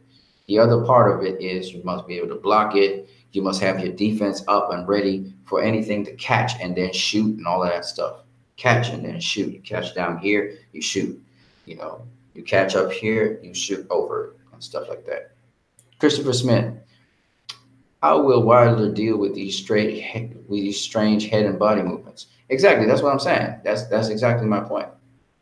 You can have all the power in the world. You got to hit the target, right? And that's the thing with Fury. Fury doesn't give you much of a target to hit. As big as he is, he's going to keep in the sidearm stance. He's a standard sidearm stance kind of guy. He doesn't really use the peekaboo. He doesn't really use the high guard, but he uses the basic, like the shoulder roll kind of thing that they talk about, the Philly stance, and then he changes it up a little bit and he moves around a little bit. All right, Wilder might be able to tag him on the spleen a little bit, catch some body shots on the side every now and then. Might catch him with a looping shot, for example, especially if he's been shooting straight all the time. You could hit him with a Marcus Maidana kind of Hail Mary looping shot where you keep your head down, kind of Mexican style, and you hit him up top. You might be able to catch him with something like that because, again, you have to understand what the fighter is doing. And again, it's all about timing. So it's possible to catch him with an overhead shot, an overhand shot, for example, because most boxers, they're vulnerable to the overhand right, but you have to set it up. Everything has to be set up. You understand? ATX says, I say head control, try to step around him, but dig the body, though. That's going to be hard. You can't step around Fury. That's the thing. Fury will pivot on you, and you'll be right in front of him. You can't just step around a guy. And even when you go weak side on Fury, you don't know if he's going to pivot, if he's going to come in and close the distance on you and clinch you. You don't know if he's going to step back. And when you pivot so far away from him. So there's a lot of things he can do to nullify because he's so big and tall, and he's got that long leg span. So Fury's a tough challenge for anybody. But my point being, if you're consistent at going at Fury's body, not headhunting him like Klitschko did, but you're going to his body, you can have some success. But you have to have the skill set to go to his body. That New Zealand guy was trying to go to the body of Hughie Fury, and that's why he beat Hughie Fury, because he wasn't tagging him flush, but he was getting him to the body. It's going to be hard to tag Tyson Fury flush to the body. I'm going to say that one time, all right? Because Deontay Wilder doesn't have that preparation for that kind of work. Deontay Wilder mostly head hunts, doesn't really do great body work. But he's going to have in this fight to do a lot of body work, and he's got to be able to have that defense to make sure that Tyson Fury doesn't hit him to the head while he's going to the body. So it's a lot of work. It's an uphill climb for Deontay Wilder, in my opinion, but he could do it. He's put his mind to it. I guess he could. He should be practicing those body shots, though. That's what he should be doing. ATX, and that's what makes Canelo so different. Canelo is exceptional at going to the body. The only fighter that has stopped Canelo from going to the body is Floyd Mayweather. That's the only fighter. Nobody else. Canelo's always been able to go to the body with everybody else. And that's important to understand. And he's a good body puncher. So if you can be a good body puncher, that's the other thing. Floyd's a pretty good body puncher himself, but he doesn't really always go to the body. He should spend more time going to the body. Canelo goes to the body religiously. And so that's what makes Canelo a little bit different to all the boxers out there. You take a guy like Danny Jacobs, whereas GGG didn't go to Danny Jacobs' body a lot, Canelo's going to definitely religiously go at his body and break him down. That's how he's going to break him down. And in the later rounds, you know, he can do his thing. So, you know, that's what you do. You go to the body. ATX says, I say head controls, try to step around him and take the body. Christopher Smith says, that's an important point. People seem to forget. They are blinded by his power. Wilder has been behind on the scorecards against people who Fury would toy with. Fury has excellent defense compared. Yeah, he has pretty good defense. I could break that down, but that's for another day. Christopher Smith says with these other guys, AJ ATX says Anthony Joshua might be too stationary for an agile bronze bar. Yeah, he stands in front of you too much. Yeah, Wilder could put Joshua away by the 9th round, but we'll see. Yeah, I think both Fury and Wilder would beat Anthony Joshua. No disrespect to Anthony Joshua, but he's kind of one-dimensional. He stands in front of you too much. Christopher Smith says Fury is hard to hit clean. But again, one thing about Anthony Joshua, he really tries to keep his guards up. The problem with it is for Anthony Joshua, because Anthony Joshua only protects his head mostly, his guard is too high, you could actually land some body punches on him. Again, with feints, you'll have to use the feints first to set it up. Christopher Smith says Fury is hard to hit clean. Yep, that's no doubt. We know that by now. The rounds will reach 9, 10, 11, and suddenly Tyson is still there in the 12th. Yep. I don't think Bronze Bomber can get him out of there. It's going to go to the scorecard, and then Tyson will win. That's what I think. Christopher Smith, Fury never does the same thing twice. He'll throw a jab, throw a triple jab, feint a power shot, switch direction, etc. Yep. And he also switches stance.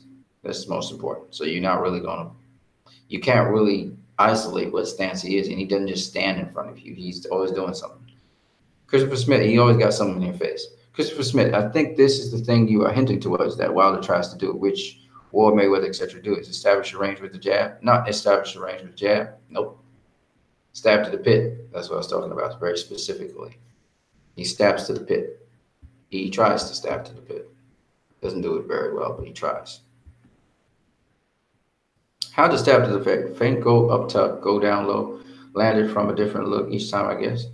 You don't have to go up high. You don't have to feint up high. The stab to the pit is the stab to the pit. But what I'm saying is you set it up. So what I mean by that is you may be doing hooks, for instance. You may be throwing a left hook all the time to the body.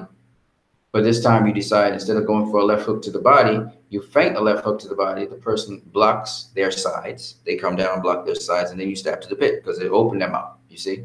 So it's not about going up high or down or anything. It's just about feinting one thing. You actually committed to a certain shot. You were trying to land that shot. Maybe they were blocking the shot, whatever. And then you do as if you're going to do that shot so they would block and open themselves up for the stab to the pit. Or you draw them in. They come at you because they know this is a shot, so they're going to dodge that shot. And while they're dodging that shot, anticipating that shot to come, you stab them to the pit. It's basically, boxing is about setting up your opponent. You're making them think this is what you're going to do. This is what I'm going to do. This is what I'm going to do. They got aware of it. Their mind has trained into that, and then you light them up with something else. That's what boxing's about.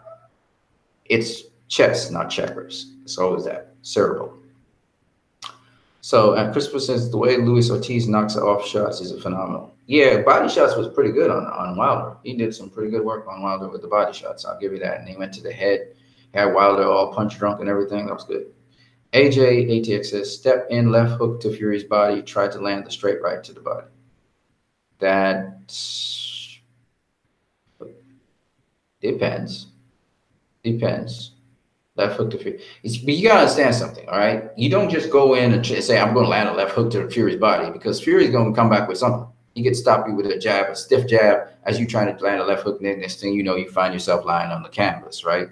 So it's not just, boxing is not just, okay, I'm going to land this left hook on this guy because it's open. No, it doesn't work like that. You have to work at, so like, for instance, in the beginning of the fight, they're going to both come out with their jabs. They're going to circle each other, okay, and they're going to jab away at each other. That's what's going to happen, okay? And somebody's going to do something that gives them the edge, all right? And all these jabs do is establish range, whatever.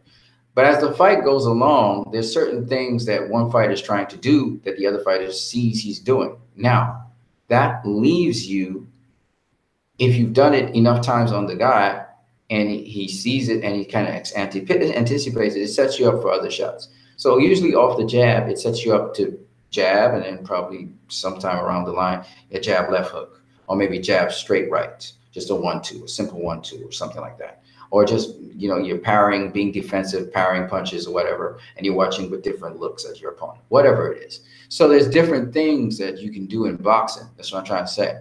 It's not just I'm going to throw a left hook. If you telegraph that you're going to throw a left hook, then he'll throw his left hook with you, and he'll connect with you on the left hook, and then you're down on the ground and you're knocked out. Trust me, it's easy to get knocked out in boxing. It's not just throw a left hook. You know what I mean? It's timing. It's about setting up your opponent. It's not easy. Boxing's not as easy as it looks on TV. It's not just go out there and throw a left hook. It doesn't work like that. If I just go out there and throw a left hook, I could get knocked out. You see, that's how boxing is. You could actually get knocked out real easy in boxing against these professionals. So there's a lot of nuance and things they do in that ring that they've practiced over and over and over again. It's not just throw a left hook. It's dip, throw a left hook. It's roll, throw a left hook. It's a lot of things. It's pivot, throw a left hook. There's a lot of stuff going on in there. And if you really watch the boxing, there's a lot of things the boxers are actually doing. Or there's feint, as if I'm going to throw a jab and I throw a left hook. Or it's feint as if I'm going to throw a right hand and I throw a left hook. You rock the body, you rock it back to cock back the left. You understand what I'm saying? So there's a lot of things that go on in boxing that people don't really understand unless you're inside the ring watching what's really going on. And you know, the boxer's doing as if he's going to do one thing and then he does another thing. And these are subtle little things you have to understand in boxing. It's not straightforward as you think it is. It's not just rock and sock and roll. It's at that high level. You know what I mean? So I hope you guys enjoyed that. So yeah, with Tyson Fury versus Deontay Wilder, that's an intriguing match. I don't think it's a 50-50 fight. I think Fury has the edge on Wilder, quite frankly. But we'll see. I don't know. Wilder has proven me wrong before, and I am a Wilder fan. I'll be honest with you. I am a Deontay Wilder. I would love to see him somehow beat Tyson Fury. I would like that because I like his story and everything. But honestly speaking, I don't think that he beats Tyson Fury. I just don't think so. That's my opinion. And I'm not going to vote. I'm not going to bet against Fury after he beat Vladimir Klitschko. I'm not going to bet against him. I'm not going to. I think he has the skills to beat Deontay Wilder, quite frankly. So, Gilberto Ramirez. It looks like he's going to have a rematch with Jesse Hart. I don't know why, but I guess they don't have much super middleweights in Top Rank. So I guess that's what's happening. But I would love to see Canelo against Gilberto Ramirez, for instance. But instead, he's going to be going up against another guy, so it is what it is. Ramirez is a southpaw. He's a hard-hitting guy. He's got some fundamentals behind him. And he had a good fight with Jesse Hart. He's not as experienced, but, you know, as Canelo. But it would be fun to see Canelo go up against a southpaw like that. That would be actually a more intriguing fight than the one that they're setting up. But, hey, it is what it is. You know, he can do what he wants now because, at least in this stay busy fight, this is a stay busy fight he has against, what's the guy's name? Fielding, Rocky Fielding. So, all right, cool. He's going to be fighting Rocky Fielding. It's not, you know, I don't consider Rocky Fielding top tier or anything, but it is what it is. You know, Tom Loeffler said Canelo needs Golovkin more than Golovkin needs him.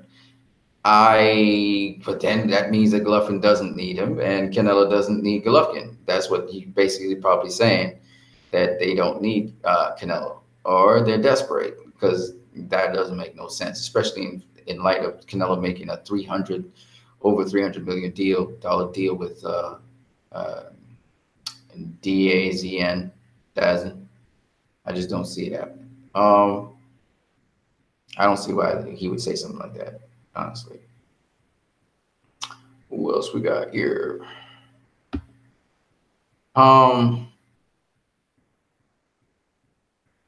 Yeah, I think that's not it. There's one more thing I want to talk about in boxing before we move on.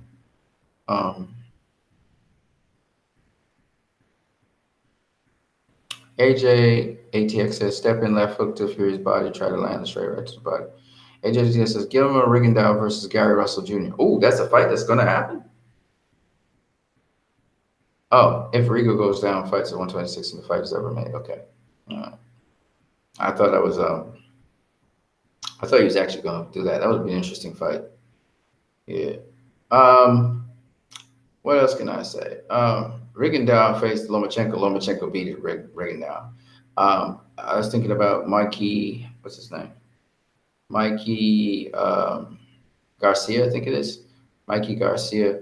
He's a good fighter. I seen something recently where who was saying they would beat Mikey Garcia? I think Mikey Garcia. They were talking about a match between Mikey Garcia and Terrence Crawford. As you know, Terrence Crawford stopped Jose Benitez. Is it Jose Benitez? I think it's Jose Benitez, right? One of the Benitez brothers. He stopped him in the 12th round. And again, a guy like Terrence Crawford, he's got skills and abilities, man. He's got good skills and abilities. He controls range. Um,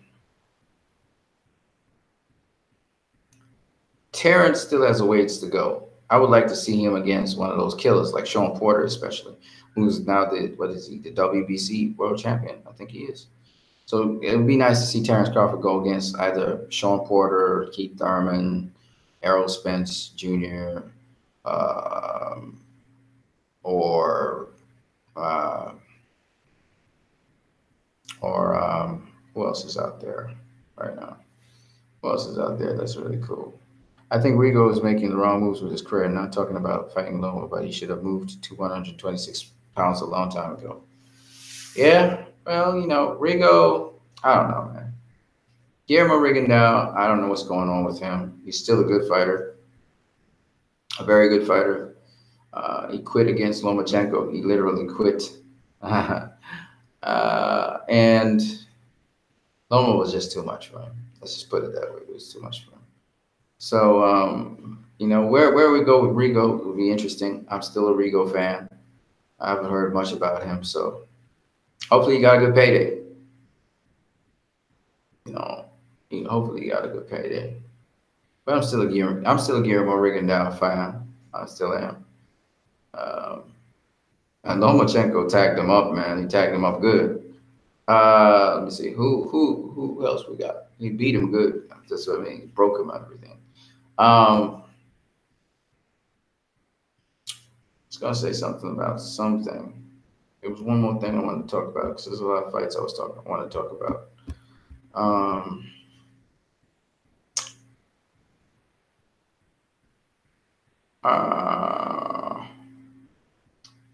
Help me here, folks. Oh yeah, the last thing I want to talk about was Kell Brook, and there's a possibility that Kell Brook would come back and fight at the end of this year. So again, I'm a fan of Kell Brook as well. I'm a Kell Brook fan. Yeah, he got beat by Errol Spence Jr., but I really am a Kell Brook fan.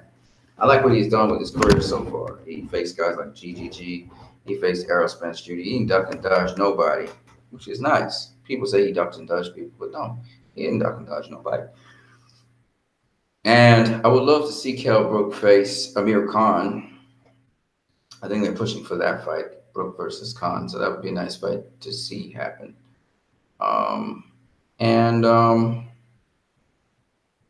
What else can I say? I think Amir Khan faced some opponent very recently as well. Didn't look the greatest, but he did his thing.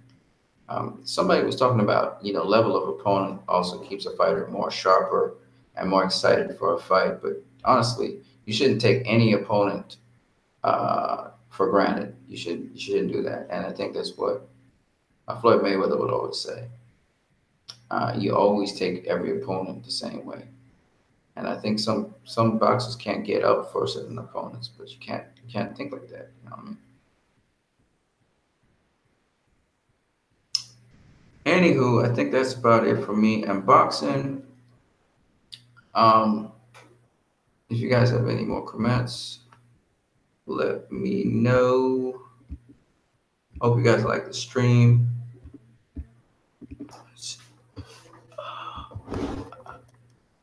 Okay. Man, AJATX, it was fun talking with you, man. It's fun talking with you. A lot of other people did not comment on this stream. I've been talking for 2 hours. You believe that? I've been talking for 2 hours since 4 o'clock. It's crazy. So I hope you guys enjoyed this little stream on boxing. I haven't talked about boxing with you guys for a long time, but I don't really care about the violence too much with boxing. It's more of the strategy and how things work out. And with boxing, to me, boxing kind of reminds me a little bit about God, like I said before, about Jesus and how he played a chess move on the devil. It was the ultimate play. In my opinion, it was the awesomest play in the world because, the devil threw everything at him. And for that, Jesus just multiplied through us. Those people who are Christians should multiplied through us. And we are the little Christ moving around, the little Messiah is moving around with his spirit in us because his body was broken for us. His spirit was released for us to take in. Whoever believes will receive his spirit, which is basically what he was saying when he said, I am the bread from heaven.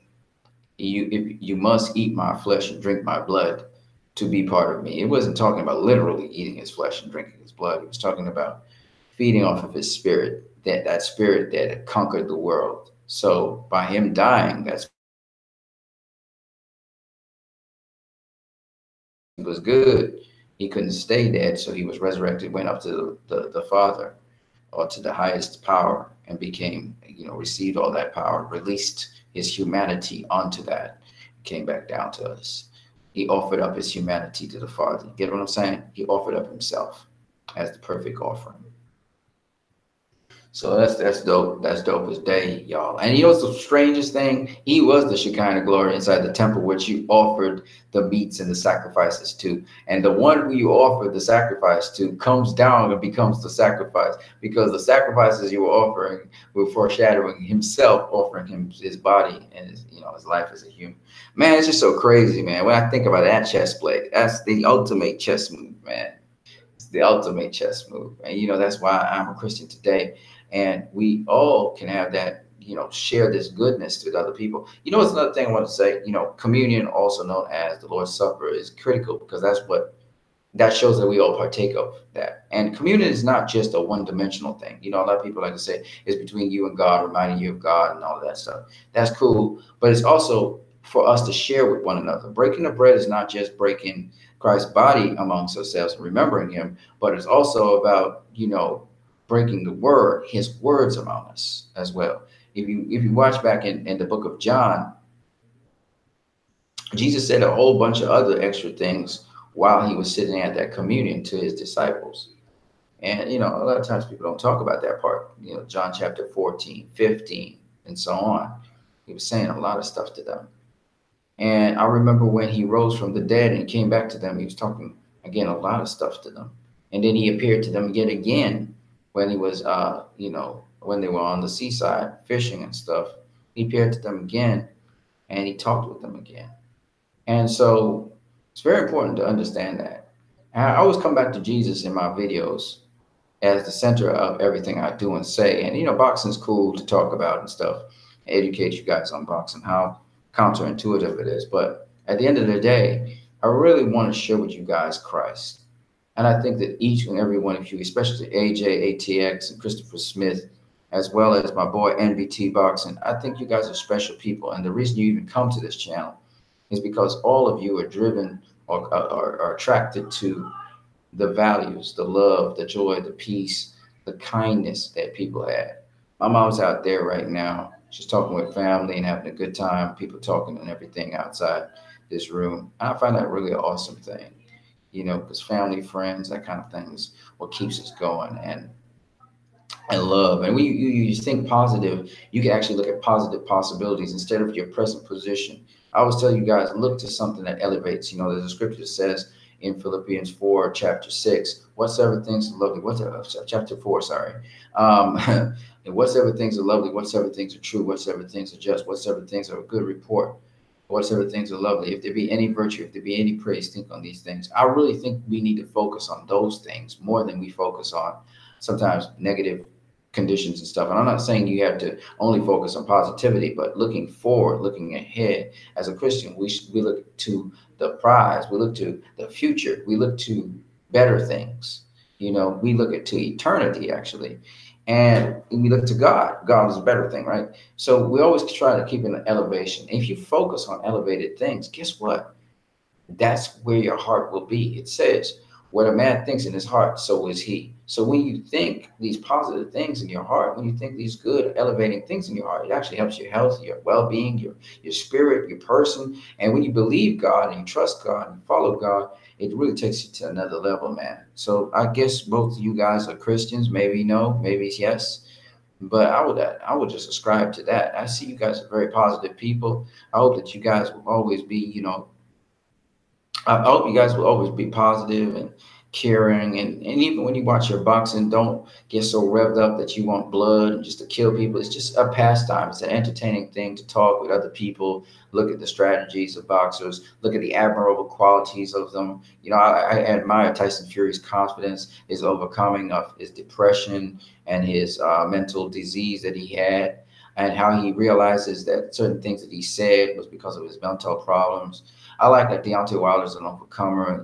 His daughter had spina bifida, and he's overcome those things. That both guys have a sense of God. I like how the Charlo brothers are very positive about themselves, very confident about themselves. You take a look at guys like they're different kinds of guys. So the Charlo brothers kind of put themselves out there. They're kind of controversial. You look at somebody like an Errol Spence, and he's more of a peacemaker, and he's actually more conservative, and he's not really a boaster. Yet he does his work in the ring. You look at guys like Floyd Mayweather, which are very confident guys, flawed individual, but yet at the same time, a guy who still is a caring, kind of soft-hearted guy, but yet he's kind of messed up in the head a bit. And you look at the different boxers, Adrian Broner, a joker, a guy who likes to help people, very helpful, bubbly, kind of joking kind of guy, but he's really a nice, loyal guy at the same time. You look at the different boxers out there, the personalities, the women, the men, you look at the promoters, you different people, you see different qualities in these people, and me personally, I used to pray for Pacquiao and Floyd Mayweather, and then Pacquiao became a Christian. It was crazy.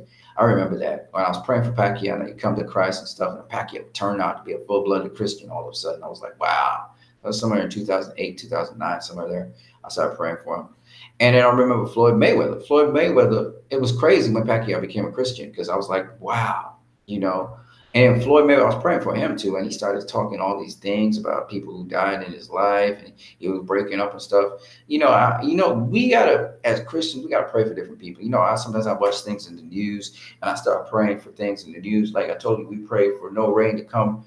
All the people in the country, and no rain came today. These are just wonderful things that God answers your prayers. And that's why I say put God to the test. You know what I'm saying? There's a lot of supernatural things that happened to me. People gave me money just like that, and all kinds of things happen. And I'm just saying, as a Christian, you got to know God for yourself. You can't trust in no preacher. You can't trust in no other person knowing God for you and telling the story. It's not just a story. You got to know God for yourself. You know what I'm saying? So I just wanted to share that with you guys. I know you guys want to talk boxing. I wish we saw Thurman versus Spence, but eventually it'll happen. Yeah. I guess so. It depends on if Thurman goes back into boxing. He got married and everything. He's enjoying life. He always talks about Bengetti, that kind of stuff. Errol Spence, he's active. He's looking for the next big thing before he moves up in weight. So we'll see what happens with those guys, man. We will see what happens with those guys. Well, AJATX, it was nice talking with you. You just started talking with me, Christopher Smith. It's been a joy talking with you, bro. I haven't talked to you guys in a long time, as well as my bro from another mode. My bro from another mode, NBT Boxing. You guys have been NBT Boxing, man. I got mad love for you, bro. I hope you guys are good. I'll try to check out you guys' channels in time. But, a lot of things been going on, so I have not been able to really do that. I've had to spend most of my time with my mom. My mom's doing a lot better now, but we still have a long ways to go, so pray for us. Keep us in your prayers, guys. It'd be really nice if you guys could do that. Shout out to each and every one of you guys. I hope you guys had a good time. I spent a lot of time with you guys this afternoon talking boxing. Anything else you want to talk about, you can do that. You can show my videos to a lot of people. I got videos that I have like 25,000 views, 50,000 views, 40,000 views and stuff. People really been educated on boxing by coming to my channel. I've been blessed to be able to get the opportunity to do so. Floyd Mayweather TBE is a nice series for people to see the other aspects of Floyd and his accomplishments and stuff. And he's still TBE right now, I think. I think he's still the best boxer out there. I didn't say he's the best fighter. I didn't say he's the best, the greatest fighter or none of that. I never argued those things. I never said he was the greatest that ever lived. I'm never going to say that. I said he's the best ever. That is the best boxer ever. Pound for pound, he's been the #1 boxer in the world for a long time. People say Sugar Ray Robinson is pound for pound better boxer than him. I don't think so, but that's my opinion. I think Canelo's the next guy to come up. I think he's the next best thing out there. And I think Floyd passed the torch to him. I know Floyd's been, trash talking Canelo of recent times because of Canelo's, contract and everything. And Floyd's been trying to boast, I made 300-something million in one fight. And I'm like, who cares? Like, Canelo's doing really, really good. Nobody else has gotten a deal like that. You know what I mean? And so I know Floyd's just trying to talk to try and keep himself relevant. But sometimes some things are just so tasteless, Like, let the guy have his shine. Canelo's making good money. That's big money. I don't think he's collecting all that money, but he's making big money. That guarantees really good. I'm happy for him. You know what I mean? And hopefully he can be able to fulfill his 5-year, 11-fight contract and really fight some good fights, because Canelo's been fighting some really good fights. I'm not going to lie. He's been fighting the best in this division. I like that. That's the way you do it. He's only been fighting world champions since God knows when, since 2013. I think he's only been fighting world champions. He's fought other fighters too, like Angulo and stuff like that. But he's mostly fought world champions.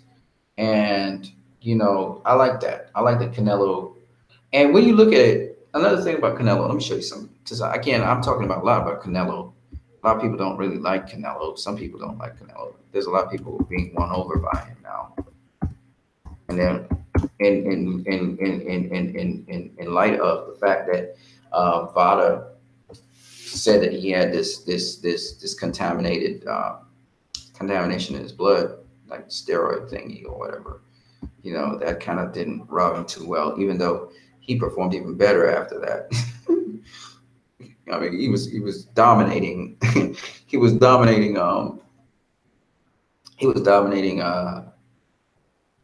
GGG. So to me, that was hilarious. But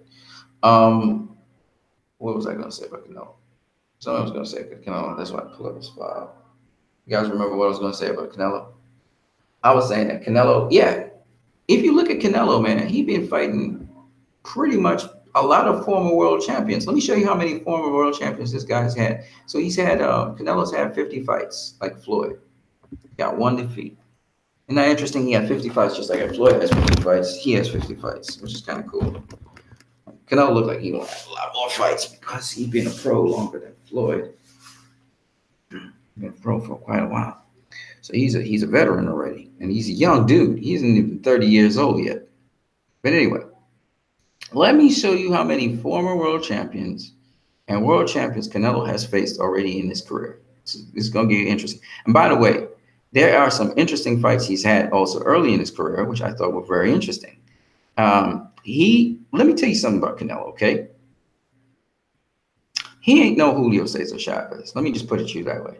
Julio Cesar Chavez had 40 fights before he actually fought somebody that was worthy of contention, right? 2, 3, 4, 5, 6, 7, 8, 9, 10, 11, 12.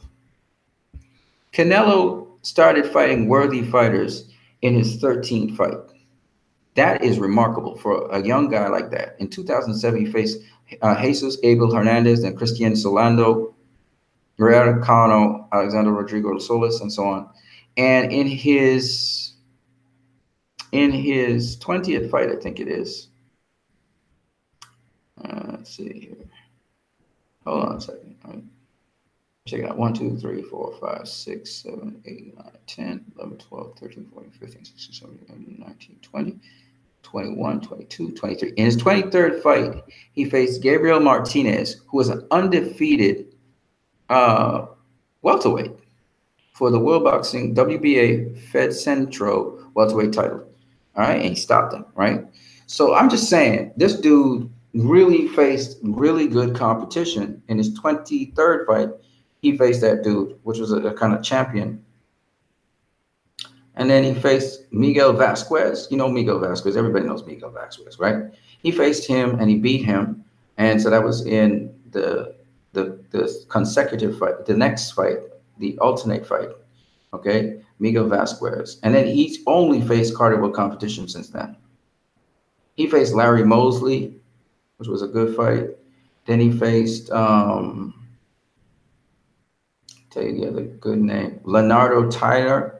Was a good fight, man. That was an NABF welterweight title. So he had got won the NABF welterweight title from Luis Antonio Finch. They were he didn't. Luis Antonio Finch didn't have the title. He was just facing him, and then he faced Yuri Gonzalez for the WBO Latin welterweight title and the NBF welterweight title. And then he defended the title against Michel Rosales, Jefferson Luis Conaco. Then he faced Marat Kuziv for the vacant World Boxing Council Youth welterweight title. He defended it against Carlos Leonardo Herrera, and he faced Leonardo Tyner. So he's been facing some significant competition and defending his titles against those guys. Okay. Then he faced Jose Miguel Cotto, who had a lot more experience and much more fights than him in the MGM Grand in Las Vegas. So he no Julio Cesar Chavez, man. He really fought in his 40th fight. He was really fighting some decent fighters. Okay, I'm gonna show you what I'm talking about. So he faced Carlos Manuel Baldomir, who was an expired fighter, but nonetheless, he faced him for the silver welterweight champion. He fought Lomo Endu after he had won that. Then he fought for the vacant WBC World Super Welterweight title against Matthew Hatton. Okay. And then he faced former world champion Alfonso Gomez. So let me just show you the former world champions he faced, okay? So he faced Miguel Vasquez, who would become a future world champion. Tough fighter. He beat him. That's a tough fight he had early in his career. And then he faced Leonardo Tyner, who's a very good boxer. Then he faced Jose Miguel Cotto, who was another very good boxer. He stopped him. And then he faced Carlos Manuel Baldomir, who was a former world champion. Alfonso Gomez, who was a former world champion. Kermit Cintron, who was a former world champion. And all of these are contending for the super welterweight championship. So Alfonso Gomez, Kermit Cintron, and Shane Mosley. He faced Shane Mosley, who was a former world champion. Okay. Then he faced Austin Trout, who was a world champion. Then he faced Floyd Mayweather Jr., who was a world champion. Then he faced Erislandy Lara, who was a world champion. Then he faced Miguel Cotto, who was a world champion. He faced Amir Khan, who was a former world champion. Then he faced Liam Smith, who was a world champion. He faced Julio Cesar Chavez Jr., who was a former world champion. Then he faced Gennady Golovkin, who was a world champion. Look how many world champions this guy faced, man. He faced 1, 2, 3, 4, 5, 6, 7, 8, 9, 10, 11 world champions. 11 world champions. Not to mention on his journey, he faced some really legitimate opponents. Okay? This is not like a Julio Cesar Chavez kind of story.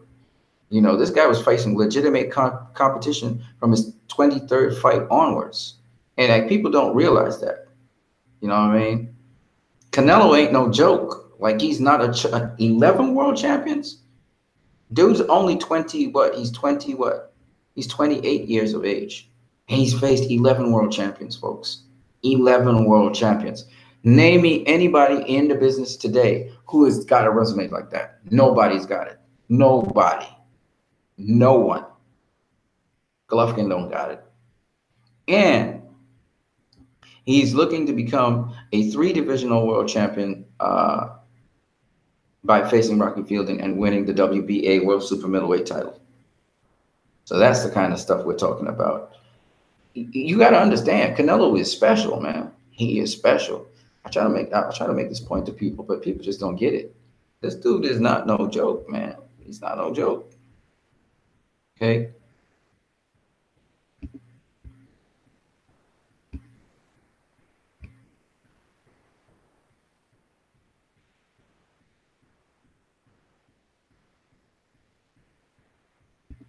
Glukes, hey man, what's up? I don't know who Glukes is.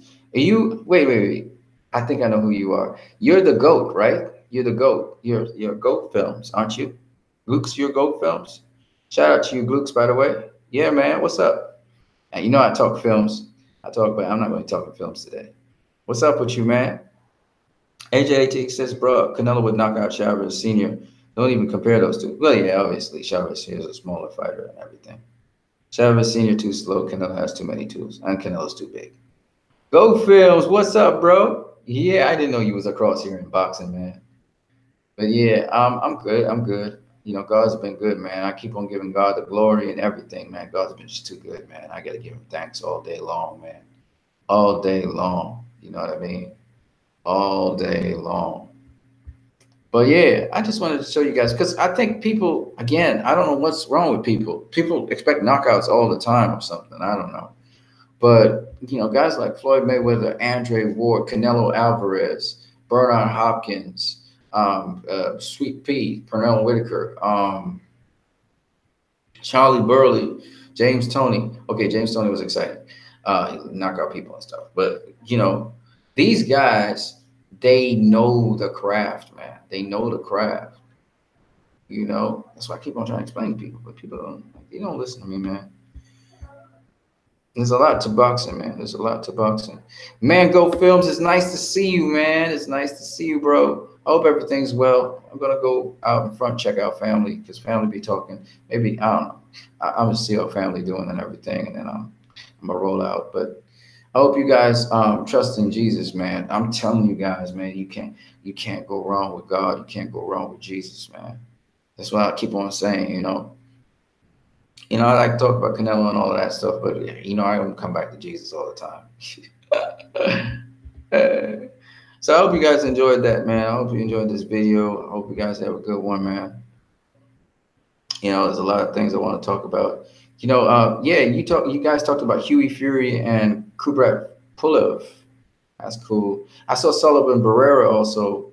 He be working for something, and you know, they talked about Tevin Farmer. We have Naoya Inu. I haven't talked about Naoya Inu in a while.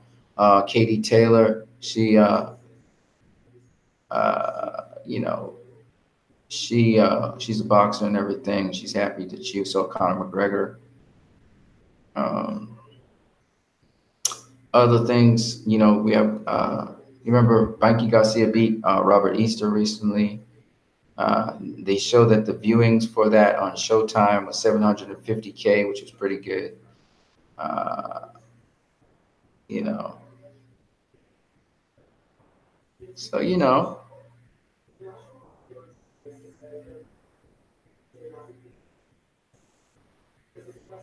it's good. It's good talking to you guys about boxing, man. I hope you guys have a blessed evening, man. There's something else I want to share with you guys before I get out of here. So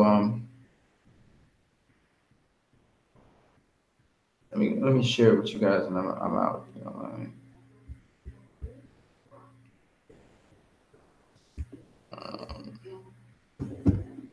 Because I think it's 7 o'clock in the night right now. I see we got 3 viewers. Is that real? I see we have 7 likes already. That's cool. Oh, 7 viewers out there. Um, one more thing I want to share with you guys before I get out of here. You know, Christmas is coming around the corner, right? And I don't believe in Christmas like other people believe in Christmas, but there's something that I want to share with you guys concerning Christmas, though. That I feel is really cool. And that is, you know, we talk about the day star being born in our hearts, and that's Jesus being born in our hearts. So I think the best part about it is there is a birth that happens in Christmas that you can talk about that really happened since you were born again. You and Jesus was born. When Jesus was born in your heart, you know, that's I think this is the best thing that could ever happen to you.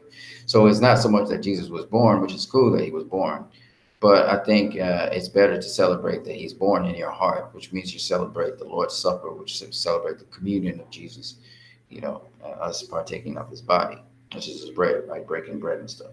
So I think that's the coolest thing. Hey, there's just one more thing I wanted to share with you guys, as I said before, and boxing. So upcoming, if I have the chance, I'm going to share with you guys something on what makes certain boxes what they are. I don't know if I'll be able to do it, but I'll try. And so you guys can understand a little bit more insight in a general way. I don't want to go into a specific way because I'll give away some of the secrets of these boxers.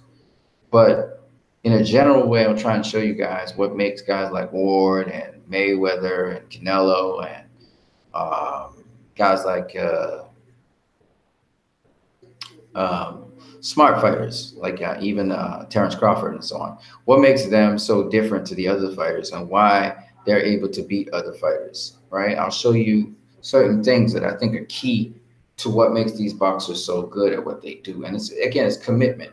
Just like how a boxer is committed to being very good, we as Christians should be committed to Jesus the same way. And so we can learn from these guys in that respect. Anyway, guys, man, I still have to go and take a sleep. I hope you guys have a good one, man. You know, I try to give you guys things to inspire you in the channel, keep you pressing on in your walk. If you're a Christian, if you're not a Christian, keep you pressing on in your walk anyway, and get you at least close and wrapped up with God, who is very real. I'll tell you that for a fact. And I'm gonna give you guys some testimony soon, man. They got some real good stuff I want to give you guys, and actually give you the whole story behind something. But it's unfolding right now. But I would say I'm gonna give you the glory, Lord. I want everybody on the internet to know that we give you the glory. And I said we, because it's not just me, but it's a lot of other people. It's nothing I did or nothing that we did that makes it so great, Lord. I just want to just let everybody know that right here, right now. You guys have a great one. Have a great week. God bless you all. I only pray for blessings, good things will happen to you, and that He protect you and keep you strong and safe. All right? Blessings. I'm out. Peace.